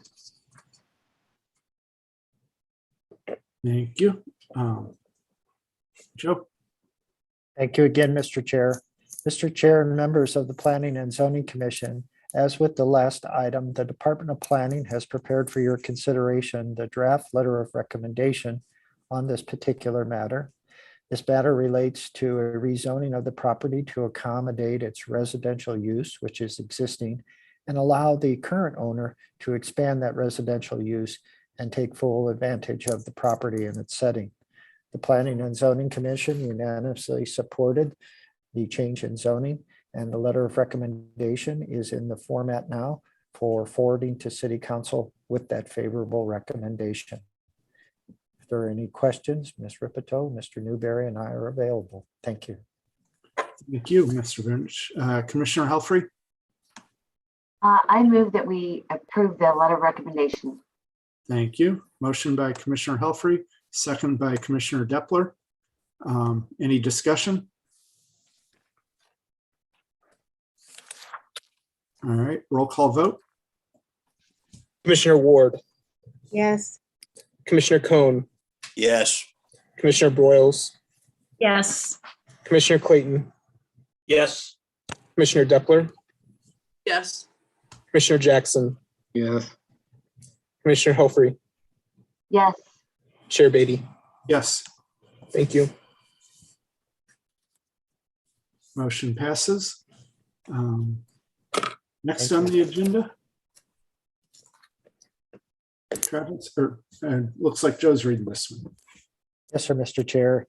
The first information report is PZ 27-21, Johan E. Sanchez, 2511 Hickory Manor Drive, Wildwood, Missouri, 63011, care of Nikki Rosario, Sunpro Solar, 1824 Buckham Road, Caseyville, Illinois, 62232. A request for a conditional use permit, CUP, in the R3 10,000 square foot resident district with a planned environment unit, PEU.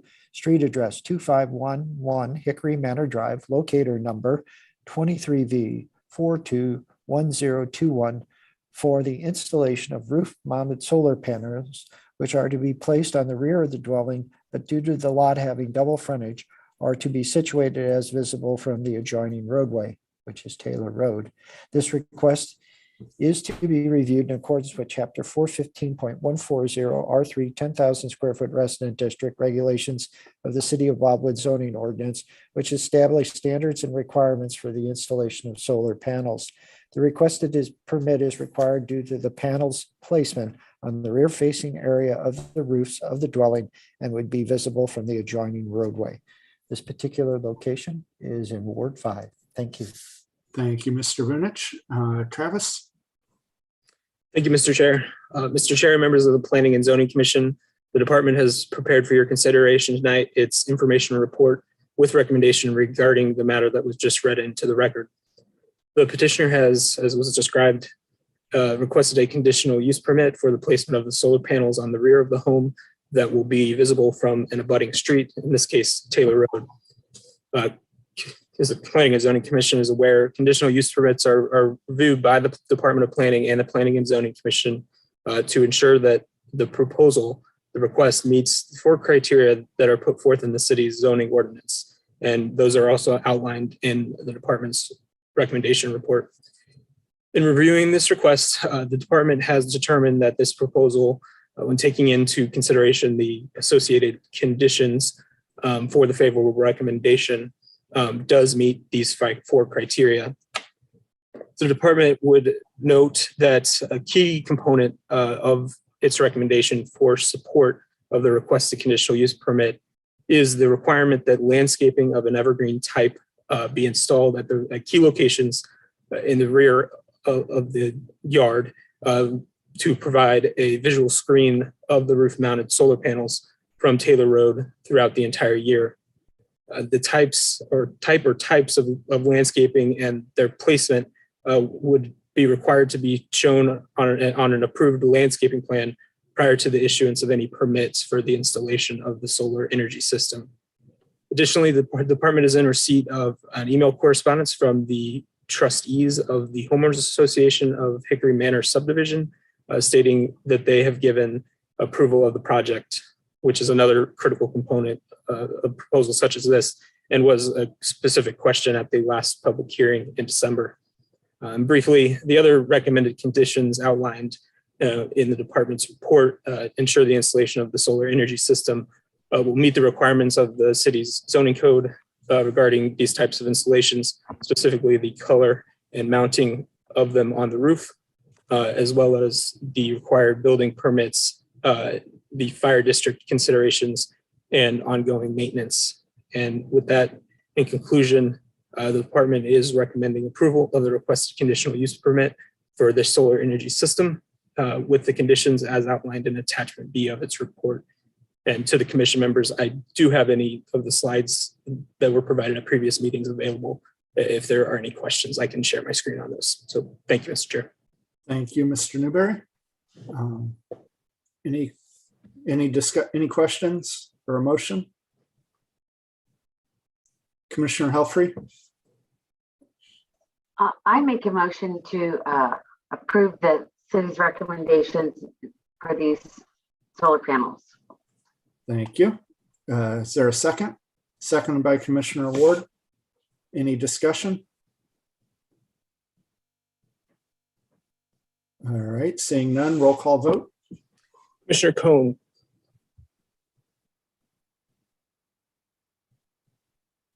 Commissioner Cohn. I'll come back to him. Commissioner Broyles. Yes. Commissioner Clayton. Yes. Commissioner Depler. Yes. Thank you. Commissioner Jackson. Yes. Commissioner Helfrey. Yes. Commissioner Ward. Yes. I'll try once more. Commissioner Cohn.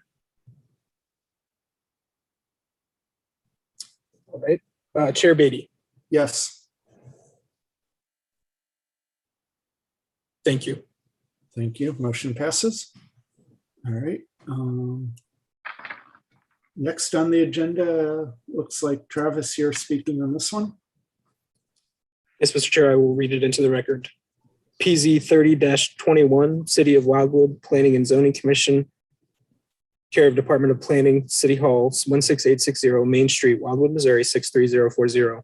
A request for the consideration of certain changes to Chapter 415 of the Code of Ordinances of the City of Wildwood by enacting a new section 415.600, some supplementary regulations for agriculture and aquacultural operations, which would thereby allow the restoration and authorization of any use permitted by right on any site therein having said type of activity in association with it, without affecting its non-conforming nature. All wards. Thank you, Travis. Joe? And thank you, Mr. Chair. Mr. Chair and members of the Planning and Zoning Commission, the Department of Planning has prepared for your consideration tonight its information report with recommendation. This particular matter has been before the Planning and Parks Committee, City Council, for approximately 1 year. That particular committee of City Council, one of 3 standing committees associated with the elected body of the city, has been considering changes to the noise code to improve it relative to the rural areas of Wildwood. And as part of that, undertook again an investigation of the one existing aquaculture facility in the city of Wildwood. Several years ago, regulations were promulgated to address aquaculture operations because of their unique nature, although considered agricultural by the city's zoning ordinance. One of those was that any existing facility would not be authorized permitted uses of the underlying zoning district designation until such time that nonconformity of the aquaculture operation was addressed. In this particular instance, there is only one existing facility, and ultimately the Planning and Parks Committee of the City Council believed that restoring permitted uses was appropriate. The department concurs and was involved in that process with the committee, along with Mr. Newberry, Mr. Bisripito, and Mr. Cross. So therefore, tonight, there is a single change to the existing regulations relating to aquaculture, and that is to restore permitted uses, whatever they may be within whatever zoning district designation, without the loss of the non-conforming status of the property. The rationale related to the benefit from having a dwelling on the property for maintenance purposes, for oversight of the aquaculture operation, and for the day-to-day activities associated with such. Therefore, tonight, the department is presenting a favorable recommendation regarding this particular matter. And if there are any questions, certainly city staff is available to answer them. Thank you. Thank you, Mr. Vunich. Any discussion amongst the commission?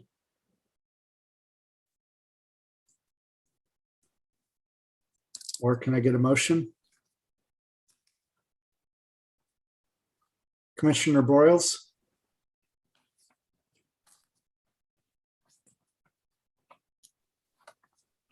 You're muted. I move that we accept the recommendation of the department. Thank you. Motion by Commissioner Broyles. Can I get a second? Seconded by Commissioner Clayton. Any discussion? Commissioner Helfrey? Mr. Ridich, I just have a real quick question. Does this, I know that a couple years ago we had some issues with some aquaculture noise problems. And how does this affect our ability to enforce and address those issues going forward? Ms. Helfrey, I have good news. The operator of the aquaculture facility replaced all of the original aerators with a newer version. That newer version eliminated the discrete tone associated with the operation of them, as well as reduced the sound level by a magnitude of, I believe, 5 to 6 decibels. And so therefore the noise issue along with the discrete tone was addressed, I believe, through the efforts of our city council and the neighbors and the aquaculture operator. To verify this situation, we did hire a consultant that visited the property, did some sound testing, and confirmed what was believed that the situation has improved. So there are some additional regulations that are going to be considered by city council relative to the noise code, but those do not involve the zoning ordinance, so will not be presented to you. But collectively, there's been an improvement out at the property. Thank you very much.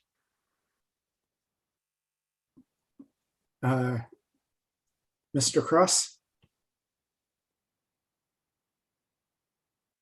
Thank you, Mr. Chair. I just wanted to add on to the answer that Mr. Vunich just gave, because that was brought up at the Parks and Planning Committee. And what we decided, I mean, this is not a one and done. There's still codes, noise codes in the city. And so granting of this particular item tonight does not preclude in any way, shape, and form the city and the city fully intends on an ongoing basis to be checking those sound levels to ensure that the operator remains within the ordinances. And if we find that the motors are not operating properly or whatever, the city has the ability to shut that operation down until such time as the operator brings them back into compliance. So this is not,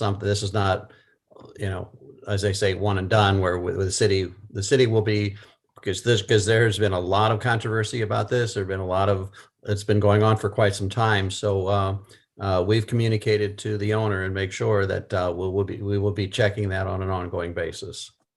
Thank you. Thank you. Any other questions or discussion? Roll call vote then. Commissioner Depler, Yes. thank you. Commissioner Jackson,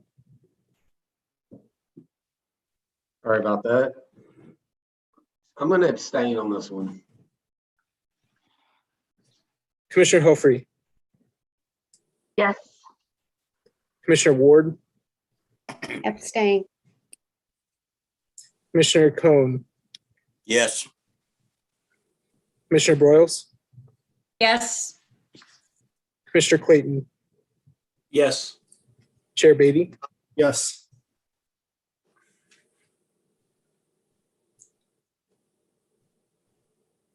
Uh, 6-0 with 2 abstentions. So motion passes.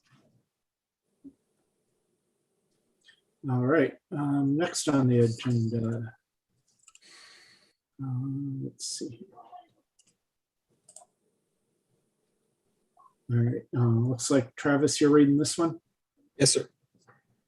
PZ 26-21 Gettmeyer Town Center Boundary Request, Edward and Patricia Gettmeyer, 2655 Christie Avenue, Wildwood, Missouri 63040. A request for an amendment to the Town Center boundary map of the city's master plan and comprehensive zoning plan to include one property totaling 1.69 acres that is located on the west side of Christie Avenue, south of its intersection with Manchester Road. Street address 2655 Christie Avenue, St. Louis County, locator number 24W630054. The property is currently designated non-urban residential area under the conceptual land use categories of the city's master plan. Thank you, Travis. Joe? And thank you, Mr. Chair. Mr. Chair and members of the Planning and Zoning Commission, as with the previous two items, the Department of Planning has prepared for your consideration its information report with recommendation. In this particular consideration, the petitioner is requesting the inclusion of this particular site into the town center boundary as part of the Pond Historic District. In the analysis of the report, the department notes that there was recently a long and 2-year update of the town center plan that did consider additions to the town center boundary. In fact, 2 locations, 2 areas of property were added. At that time, this particular site was not considered and was not included. It would be, in the opinion of the department, premature to begin amending the boundary. So shortly thereafter, a major update has been completed. Secondly, there are certain characteristics and access concerns associated with this property that other properties in the Pond Historic District do not exhibit. And then finally, the property would not qualify as historic under the initial review criteria of 75 years of age, and therefore would not be an appropriate addition to the Pond Historic District itself. Therefore, based upon those 3 considerations, the Department of Planning is recommending that the Planning and Zoning Commission not grant the boundary amendment. Mr. Chair and members of the commission, if there are any questions in this regard, the department would be glad to try to answer them at this time. Thank you. Thank you, Mr. Vunich. Is there any questions? Commissioner Cohn? I'd just like to make a motion that we approve the department's recommendation to deny this request. All right, thank you. Can I get a second? Second by Commissioner Helfrey. I think I saw her first. I just had one question before we vote on this. I totally understand where everyone is coming from. My thought was just that being that it's like a non-conforming lot, essentially, because of being like an acre and a half, if someone was to buy it and tear it down, is there enough room for someone to rebuild a house on that property without any issues? Mr. Chair, yes. The zoning ordinance considers non-conforming lots that predate 1965 to be legal in nature, and you can build one single family dwelling and all accessory uses upon it. At 1.69 acres, it also could accommodate on-site wastewater treatment, particularly with the newer systems that are available. Thank you. Thank you. Okay. Yeah, I was just thinking if someone wanted to do something on that lot, if it would be easier or harder to do it, whether if they were in the towns within the town center boundary instead of just outside of it. So thank you. You're welcome. All right. Any further discussion? All right, roll call vote. Commissioner Jackson. Hey, yes to deny. I want to make sure yes is the correct. That's correct. Okay, thank you. Commissioner Helfrey. Yes. Commissioner Ward. Yes. Commissioner Cohn, Yes. Commissioner Broyles, Commissioner Clayton, Yes. Commissioner Depler, Yes. Chair Beatty. Yes, Thank you. motion passes. All Mr. right, Chair, with your permission, go I ahead. would ask Mr. Young if it is necessary to read all 5 properties for the upcoming discussion on the SCODE into the record, or can we just acknowledge their inclusion in the report? Mr. Chairman, just simply including them in the report and having them stated on the agenda is sufficient. All right, thank you. Commissioner Broyles?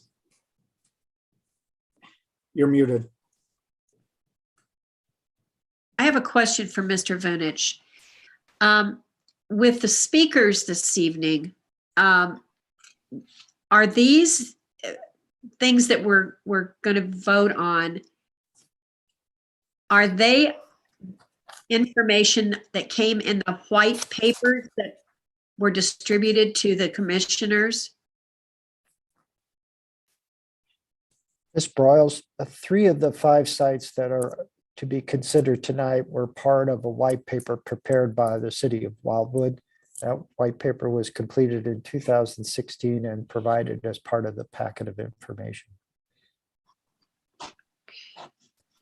And those 3 properties form the Strecker Forest subdivision site. And those are the 3, but we've got more than 3 here, correct? We Yes, have 5. the other 2 properties were owned by Russell Bliss. I believe his son now has ownership of the properties. And those are the properties where the lion's share of the illegal dumping of contaminants occurred. And they still are listed on the national priorities list of the Environmental Protection Agency as eligible for Superfund monies to clean up if needed.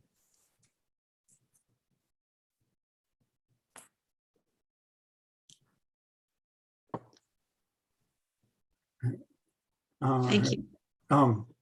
So let's hear, do you need to read anything into the record? Again, I would just ask Mr. Newberry to read in the introduction and conclusion and not necessarily the description of the 5 properties. All right, thank you. Mr. Newberry? And Mr. Newberry, I could certainly do it if you'd like. You don't mind doing the first one at least? Mr. Chair, the report relates to PZ 10-21, 13-21, 14-21, 15-21, and 17-21. The petitioner being the City of Wildwood Planning and Zoning Commission, care of the Department of Planning, City Hall, 16860 Main Street, Wildwood, Missouri, 63040. The properties are all situated in Ward 2. Thank you. Mr. Chair, I'll begin the presentation of the department, and certainly I would hope that Mr. Young, if would like to add anything relative to any of the public comments or the items the department identifies, I would certainly appreciate his assistance in this regard. The last information report that is being presented by the Department of Planning to the Planning and Zoning Commission relates to the Special Circumstances Overlay District and its potential application onto 5 of the 10 properties that were initially identified at a public hearing in June of 2021.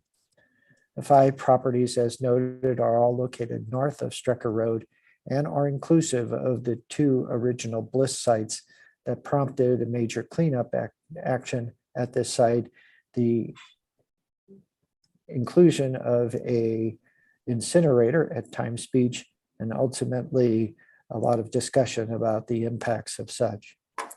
The other 3 properties, as identified, were part of a project called Strecker Forest and have been under scrutiny by the City of Wildwood since approximately 1999. The 5 properties are identified collectively for the purposes of the Department of Planning's report.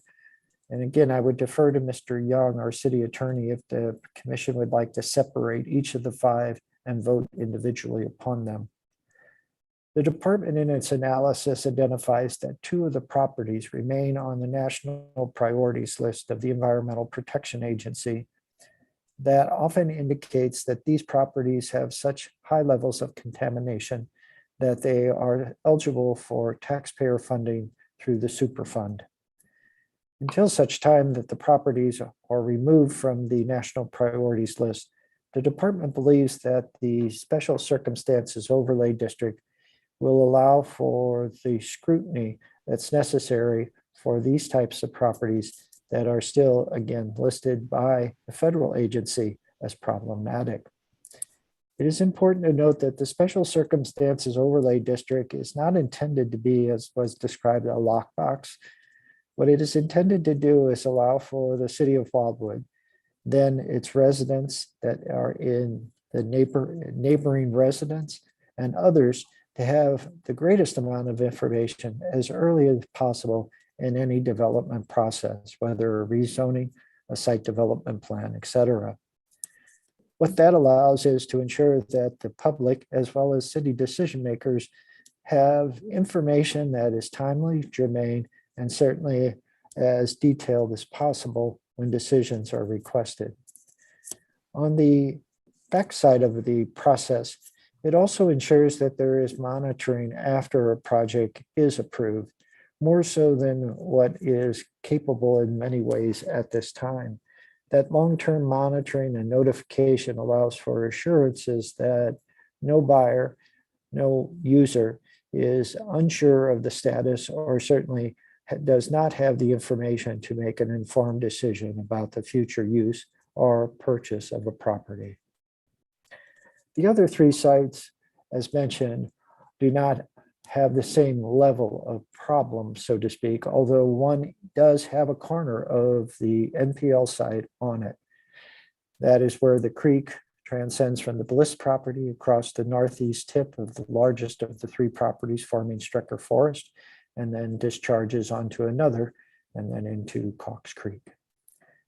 However, through the efforts of the city of Wildwood, an area of the site was identified as problematic that the Environmental Protection Agency and the Missouri Department of Natural Resources had not identified. And in fact, since the rezoning process began in 1999 on Strecker Forest, both of the agencies, federal and state, had identified it as suitable for full residential use. The fact that there is an area on one of the sites now that is under an environmental covenant and has been fenced and has restrictions on use, access, and any type of activity. That, along with the other 2 properties having groundwater monitoring wells associated with them, indicates to the department that, again, the intent is not to preclude development, but to ensure that when development occurs, it is done with the best information, and that long-term monitoring of the progress of the property in terms of its health is provided. Therefore, tonight, the department is recommending that all 5 sites be designated for the Special Circumstances Overlay District, given the past history, the current conditions, and the findings that have occurred over time.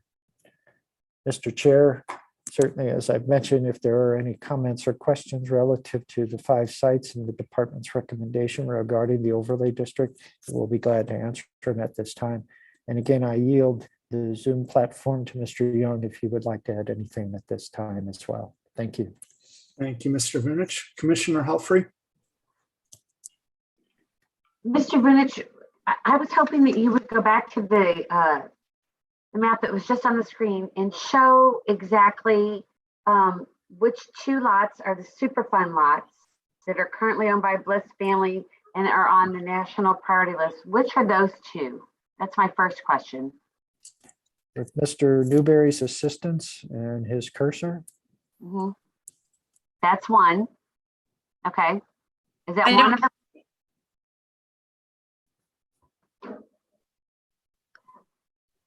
So is that the second one? Ms. Humphrey, I'm having trouble seeing the cursor, but I don't, Okay.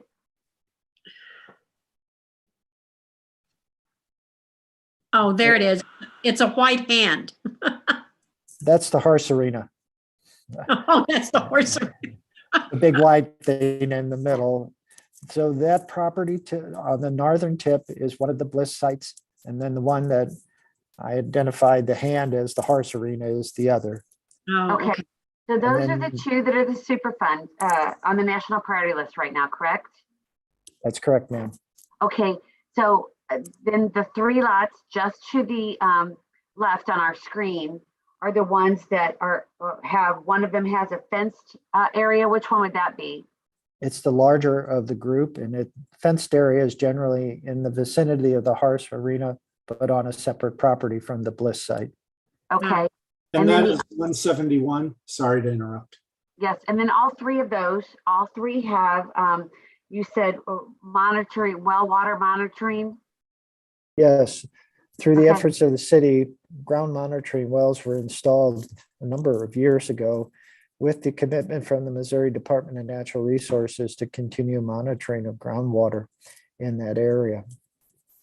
Okay, and then my last question, and forgive me if it's a silly question, but this just to the right on the screen of this is it's designated lot 151, that area there. I know that's down low. And so is that Ellisville?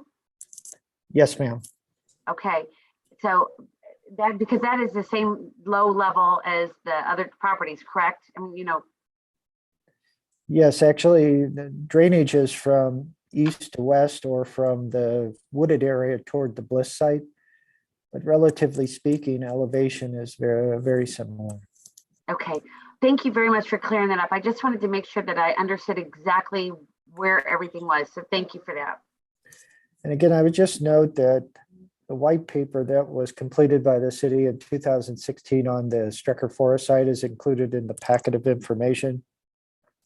And to summarize it, at least one point of it is that additional scrutiny was needed for these sites before any development proposal could be considered favorably. Commissioner Broyles? Thank you for that. That was very helpful, Mr. Vunich, and thank you, Vicky, for mentioning that. You mentioned the long-term property would be monitored, but what does that mean? What's the frequency that would be done? Initially, after the installation of the ground monitoring wells, I think there was a concerted effort to do it on what I would consider a regular basis. I don't know if it was quarterly, semi-annually, or annually. There have been requests of the Missouri Department of Natural Resources to provide that ground monitoring well information. It appears that it's been sporadic, but the ground monitoring wells are still in place. They have yet to be removed. And I think it's just indicative of, concerns on the part of other entities as well as the city, and justifies the application of the overlay district. One more additional question. Who promotes that frequency, or, as you said, the long-term monitoring of that property? I mean, who initiates that? Is it the State Department? Who is that? In What are they? the case of Strecker Forest subdivision, both the federal EPA and the state MDNR took lead roles together. They were in a cooperative agreement. Obviously, MDR, as the state agency, was the one charged with the ongoing monitoring of the ground monitoring wells, and the results were to be provided to EPA. The long-term or the chain of information that I spoke of at the end of any process where development is established. I just want to give an example. Oftentimes, the city and in the past, St. Louis County required the buyers of the first lots in vicinities of certain activities, such as the West County landfill on Sulphur Springs Road, to sign an acknowledgement of the proximity of that use. What we are concerned about is that may be great for the first buyer, but what happens when the lot is resold and then resold again? And so That's what I'm speaking of when I say we need to ensure that everybody, regardless if they're the first buyer or the 10th buyer, has the same information to make an informed decision. Thank you. Thank you. And then, so has anything abnormal been detected in the ground wells so far to date? I do not have that information. All I will tell you is that the Environmental Protection Agency is going to do additional groundwater monitoring. They're installing new wells to the north of these sites in certain locations between basically Strecker Road and Clayton Road. Rick Brown, our Director of Public Works, has been coordinating that effort with the Environmental Protection Agency. Mr. Cross and I had a conversation with representatives from Region 7 of the EPA, and if Mr. Cross wants to comment on that, I think it'd be opportune. Okay. All right.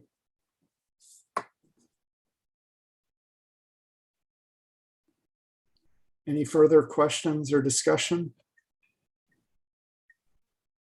Commissioner Alford? Oh, Mr. Young is available as well if you have more of any other question. Well, I was hoping that Mr. Brown would talk to us about the EPA and the wells that they're getting ready to put in. I'd like to hear some information on that, if at all possible, please. Commission members, good evening. I can see my camera doesn't look so good right now. I apologize. Oh, what I can tell you is actually this is eminent work from my understanding from the EPA. We are getting ready to issue a special use permit to a contractor that the EPA has hired to install 5 groundwater monitoring wells. These would be located essentially down the watershed from the Bliss site. So it's not right in the same location. It's further, what I would describe as downstream. So there would be like 2 of them installed in the Cul-de-sac Islands and Turnberry subdivision. There's one in a cul-de-sac island of Windcrest on the north of Clayton Road. And then there is one in, see, that makes 3. I said 5, right? Yeah. There's one in off of Peppermill Drive, and I'm forgetting one of them, I believe. Maybe it's 4. I was thinking it was 5, but maybe it's 4. I misspoke when I said 5. But so those would be installed essentially in cul-de-sac circles under special use permit with the city of Wildwood sometime shortly. Or sometime during this winter. So those wells would be used to monitor the water. So how often would that water be checked? How long would those wells be left there? And who would be taking care of the maintenance of those? And I'm sorry that this is off topic, but I think this is all kind of relevant information. Well, they would be the EPA's wells, so they would be the responsible party as far as monitoring them or sampling and testing them. And reporting the results back. City would not be involved in that process. Forget the exact dates of the installation or the duration, but I believe it was not to be in the ground too long before they intended to do the sampling. I'd have to check on that and get back to you, to be quite frank. Okay, I just out of curiosity would like to know that. I'd like to know how long those are going to be left there and how often they'll be tested. Yeah, and how they're going to be maintained. Thank you very much, Mr. Brown. Sure. So you said one was going to be installed in Windcrest, and that looked, I mean, it's downstream of Bliss, but it's also on, am I correct in thinking it's on higher ground generally? Well, yeah, the surface of the well might be on higher ground. That's correct. They would be penetrating down into the water table with the well. So the key would be the depth of the well. Okay, Not necessarily the ground where it's capped. gotcha. So I live in Windcrest, and Mr. Vunich might be able to correct me if I'm wrong, but I believe that the 3 lakes that we have on Windcrest Falls Drive have water, and the irrigation system over there is all well water and rainwater runoff. And so, is that why a well would be put in over there, because that water is well water and stormwater runoff? And if so, where would that well from the EPA go?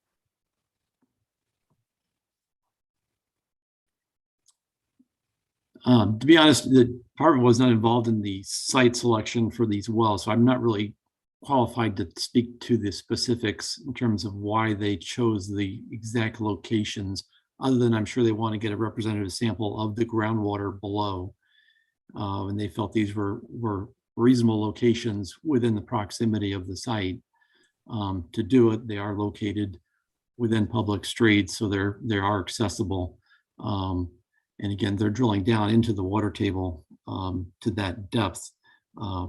So they're going to be fairly deep at these locations to sample the groundwater. Well, I understand that, but say, for example, in Windcrest, the groundwater or the well water that we use is for the whole entire irrigation area. So that's why I was curious. What about the Cox Creek, or the creek there, not Cox Creek, sorry, the creek that goes along Strecker? Does the Bliss water run off through there? Well, it's in the Cox Creek watershed. Joe may be able to speak more to this too, but that's the general watershed that area does drain to. So they're trying to sample the groundwater within that watershed. Okay. All right. Thank you. That's what I was asking. Thank you. Yeah, as a point of clarification, the drainage from the Bliss property merges into Cox Creek right by, is that Anniversary Park and Elegant Child? That's where that drainage comes into Cox Creek. So, Mr. Chair, just remember, surface water and groundwater are 2 different types. Correct. It doesn't necessarily mean that they don't flow in the same direction, but that's not a guarantee. And the study that is being conducted by EPA is that the groundwater, and for the most part, you don't necessarily see that surface. Okay. Commissioner Jackson?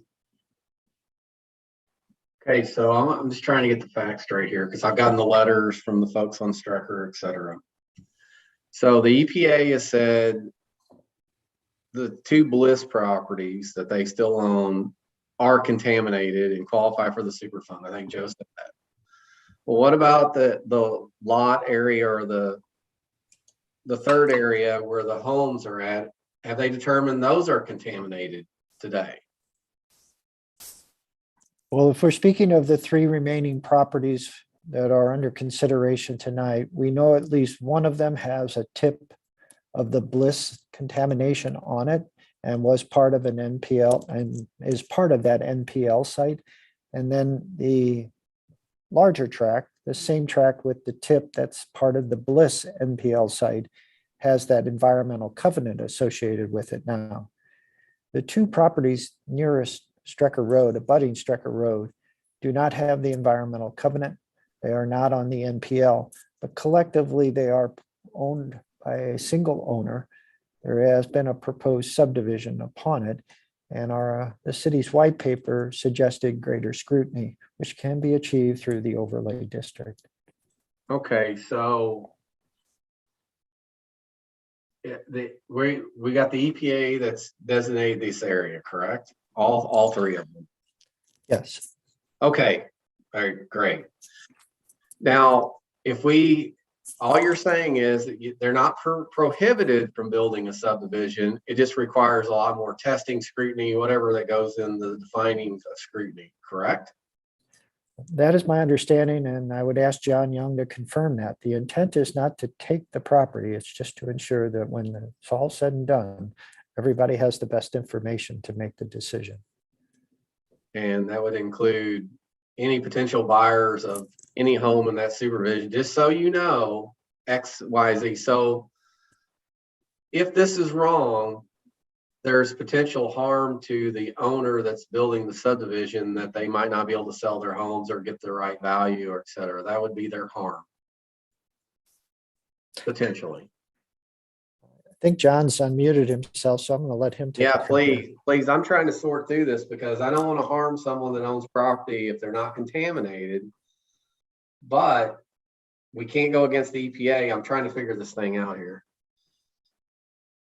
Yeah, nothing that is being done is going against the EPA. The EPA has certain standards for determining whether property belongs or should remain on the national priorities list. That does not prohibit the city from having increased standards or requiring additional scrutiny. And what this zoning district does is it provides that additional scrutiny. So the city will be providing additional scrutiny. It does not prohibit development on the site. It just requires additional scrutiny before development activity is allowed. At the owner's expense to prove? Correct. Okay, so they have to prove. So the EPA says it's a Superfund site, or it's a site and it has contamination, then they have to spend money to prove it's not. And if they do that, they satisfy the city, and the city, the planning and zoning could say, yeah, we approve you putting in the subdivision. Is that scenario correct? In a nutshell, yes. Thank you. So it's a question of whether we err on the side of caution. But again, I don't want, the other part is I don't want to harm a landowner if they're innocent and there is nothing on the property. So that's what I'm trying to weigh here. So I had no further comments. That's what's going through my mind.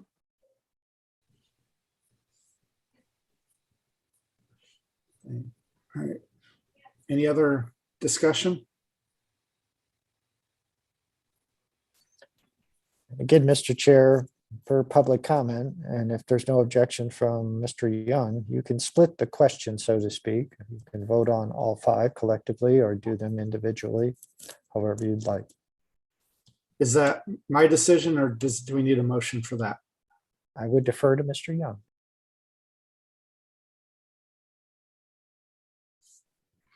It is at the discretion of the commission as to whether it wants to take them all in one or take them separately. So if there is a motion to separate the questions, that is appropriate. All right, Commissioner. So what would be the benefit of separating? Like if we wanted to pick out 2 parcels that we're saying, no, it shouldn't be under this special circumstance, that's what we would do here, of the properties, each Correct. property? If you think for example, if you think the 3 that the EPA has listed should be, and the 2 that shouldn't be, then we need to separate the question. Okay, well, Commissioner I Brown. wouldn't separate them. I would not. You're muted. Mr. Jackson, I was going to make the same remark. I don't know enough about all of the tests that are done, but it seems to me that Wildwood is taking a precautionary in favor of health and land who needs to hold its value. I would err on being cautionary. Okay, so I'm with you. I'll just make the motion. We keep them all together and accept the department's recommendation. That's my motion. And if someone wants to split it out, then they can say no. All right, Commissioner Depler. That motion. I second the motion. Okay. Any further discussion? All right, seeing none, roll call vote. Commissioner Helfrey, Yes. Commissioner Ward, Yes. Commissioner Cohn, Yes. Commissioner Boyles, Yes. Commissioner Clayton, Yes. Commissioner Depler, Yes. Commissioner Jackson, You're muted. Yes. thank you. Chair Beatty, No. motion passes 7-1. All right. Let's see here. Next on the agenda. Let's see. Travis, it looks like you're reading this one.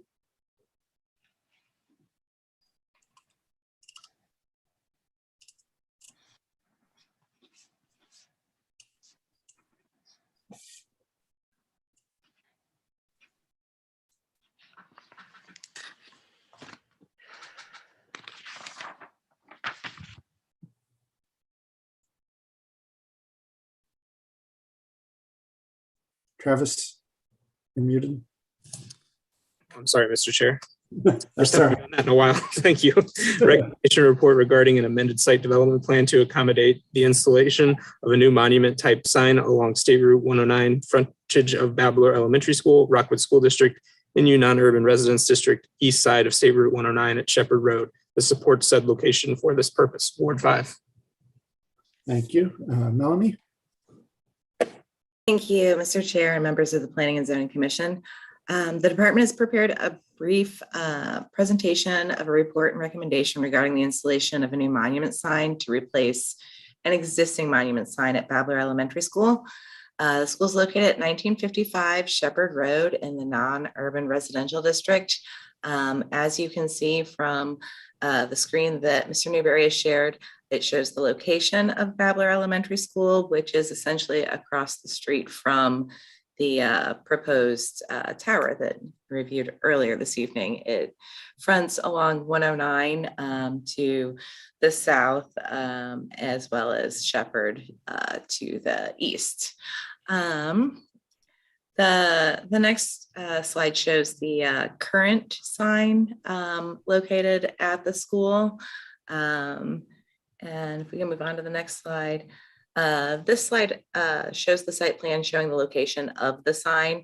As you can see, the sign is located right along the property line in the same location as the existing sign.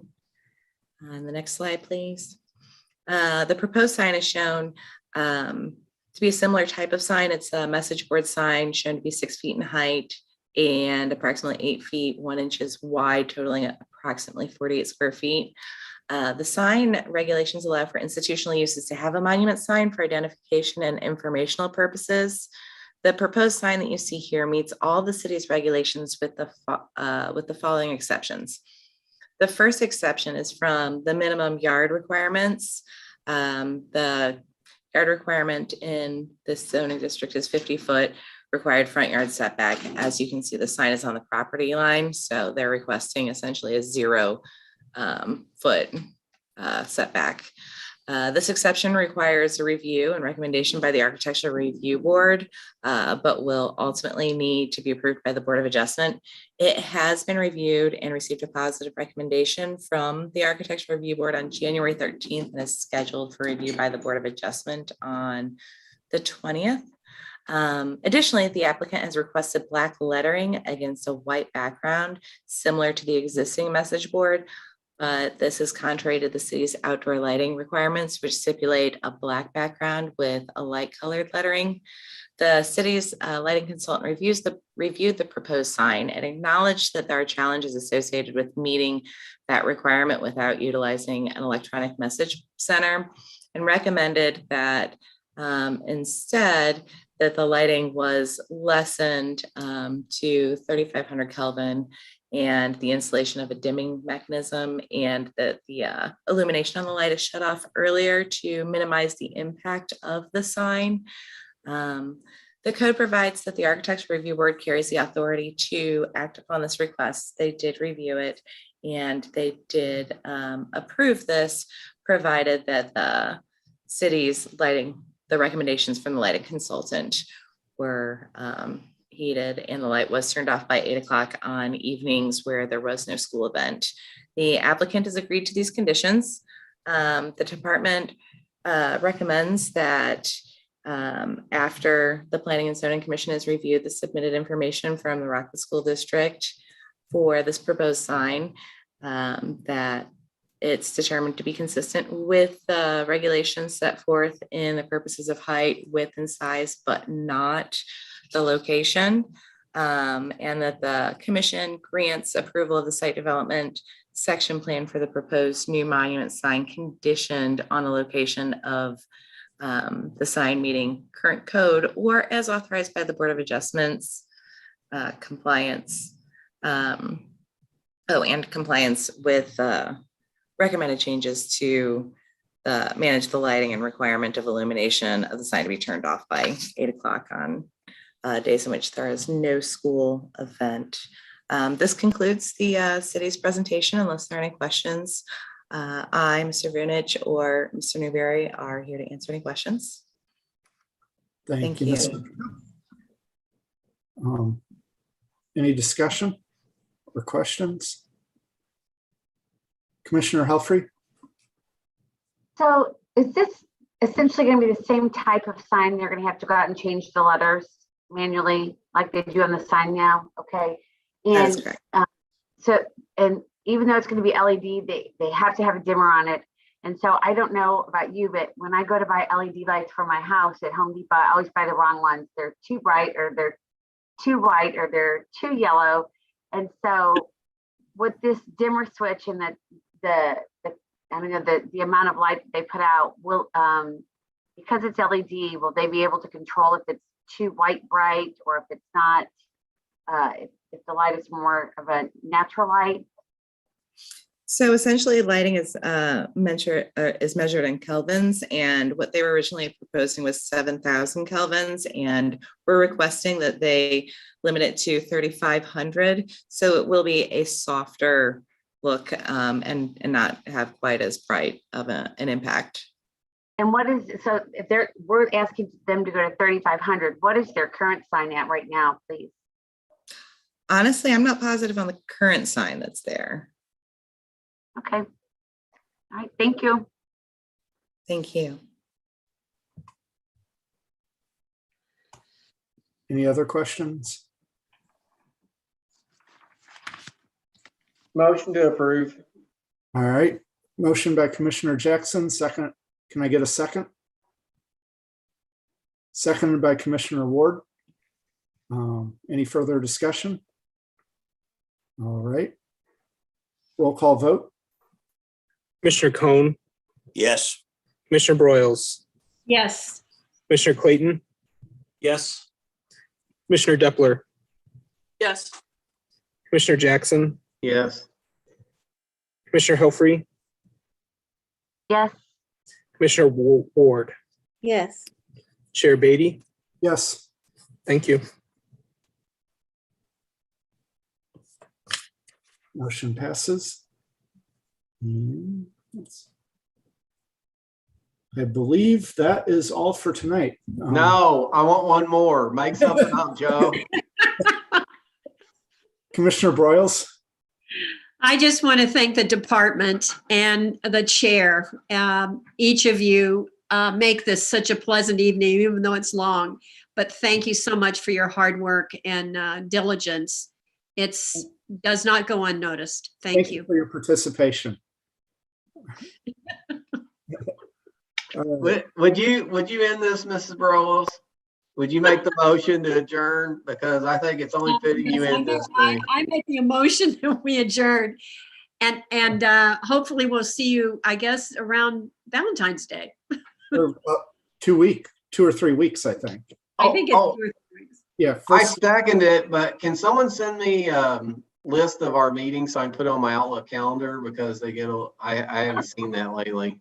Just so I can make calendar out appointments so I don't miss a meeting. We'd be glad to, sir. Thank you. All right. Thank you. All those in favor?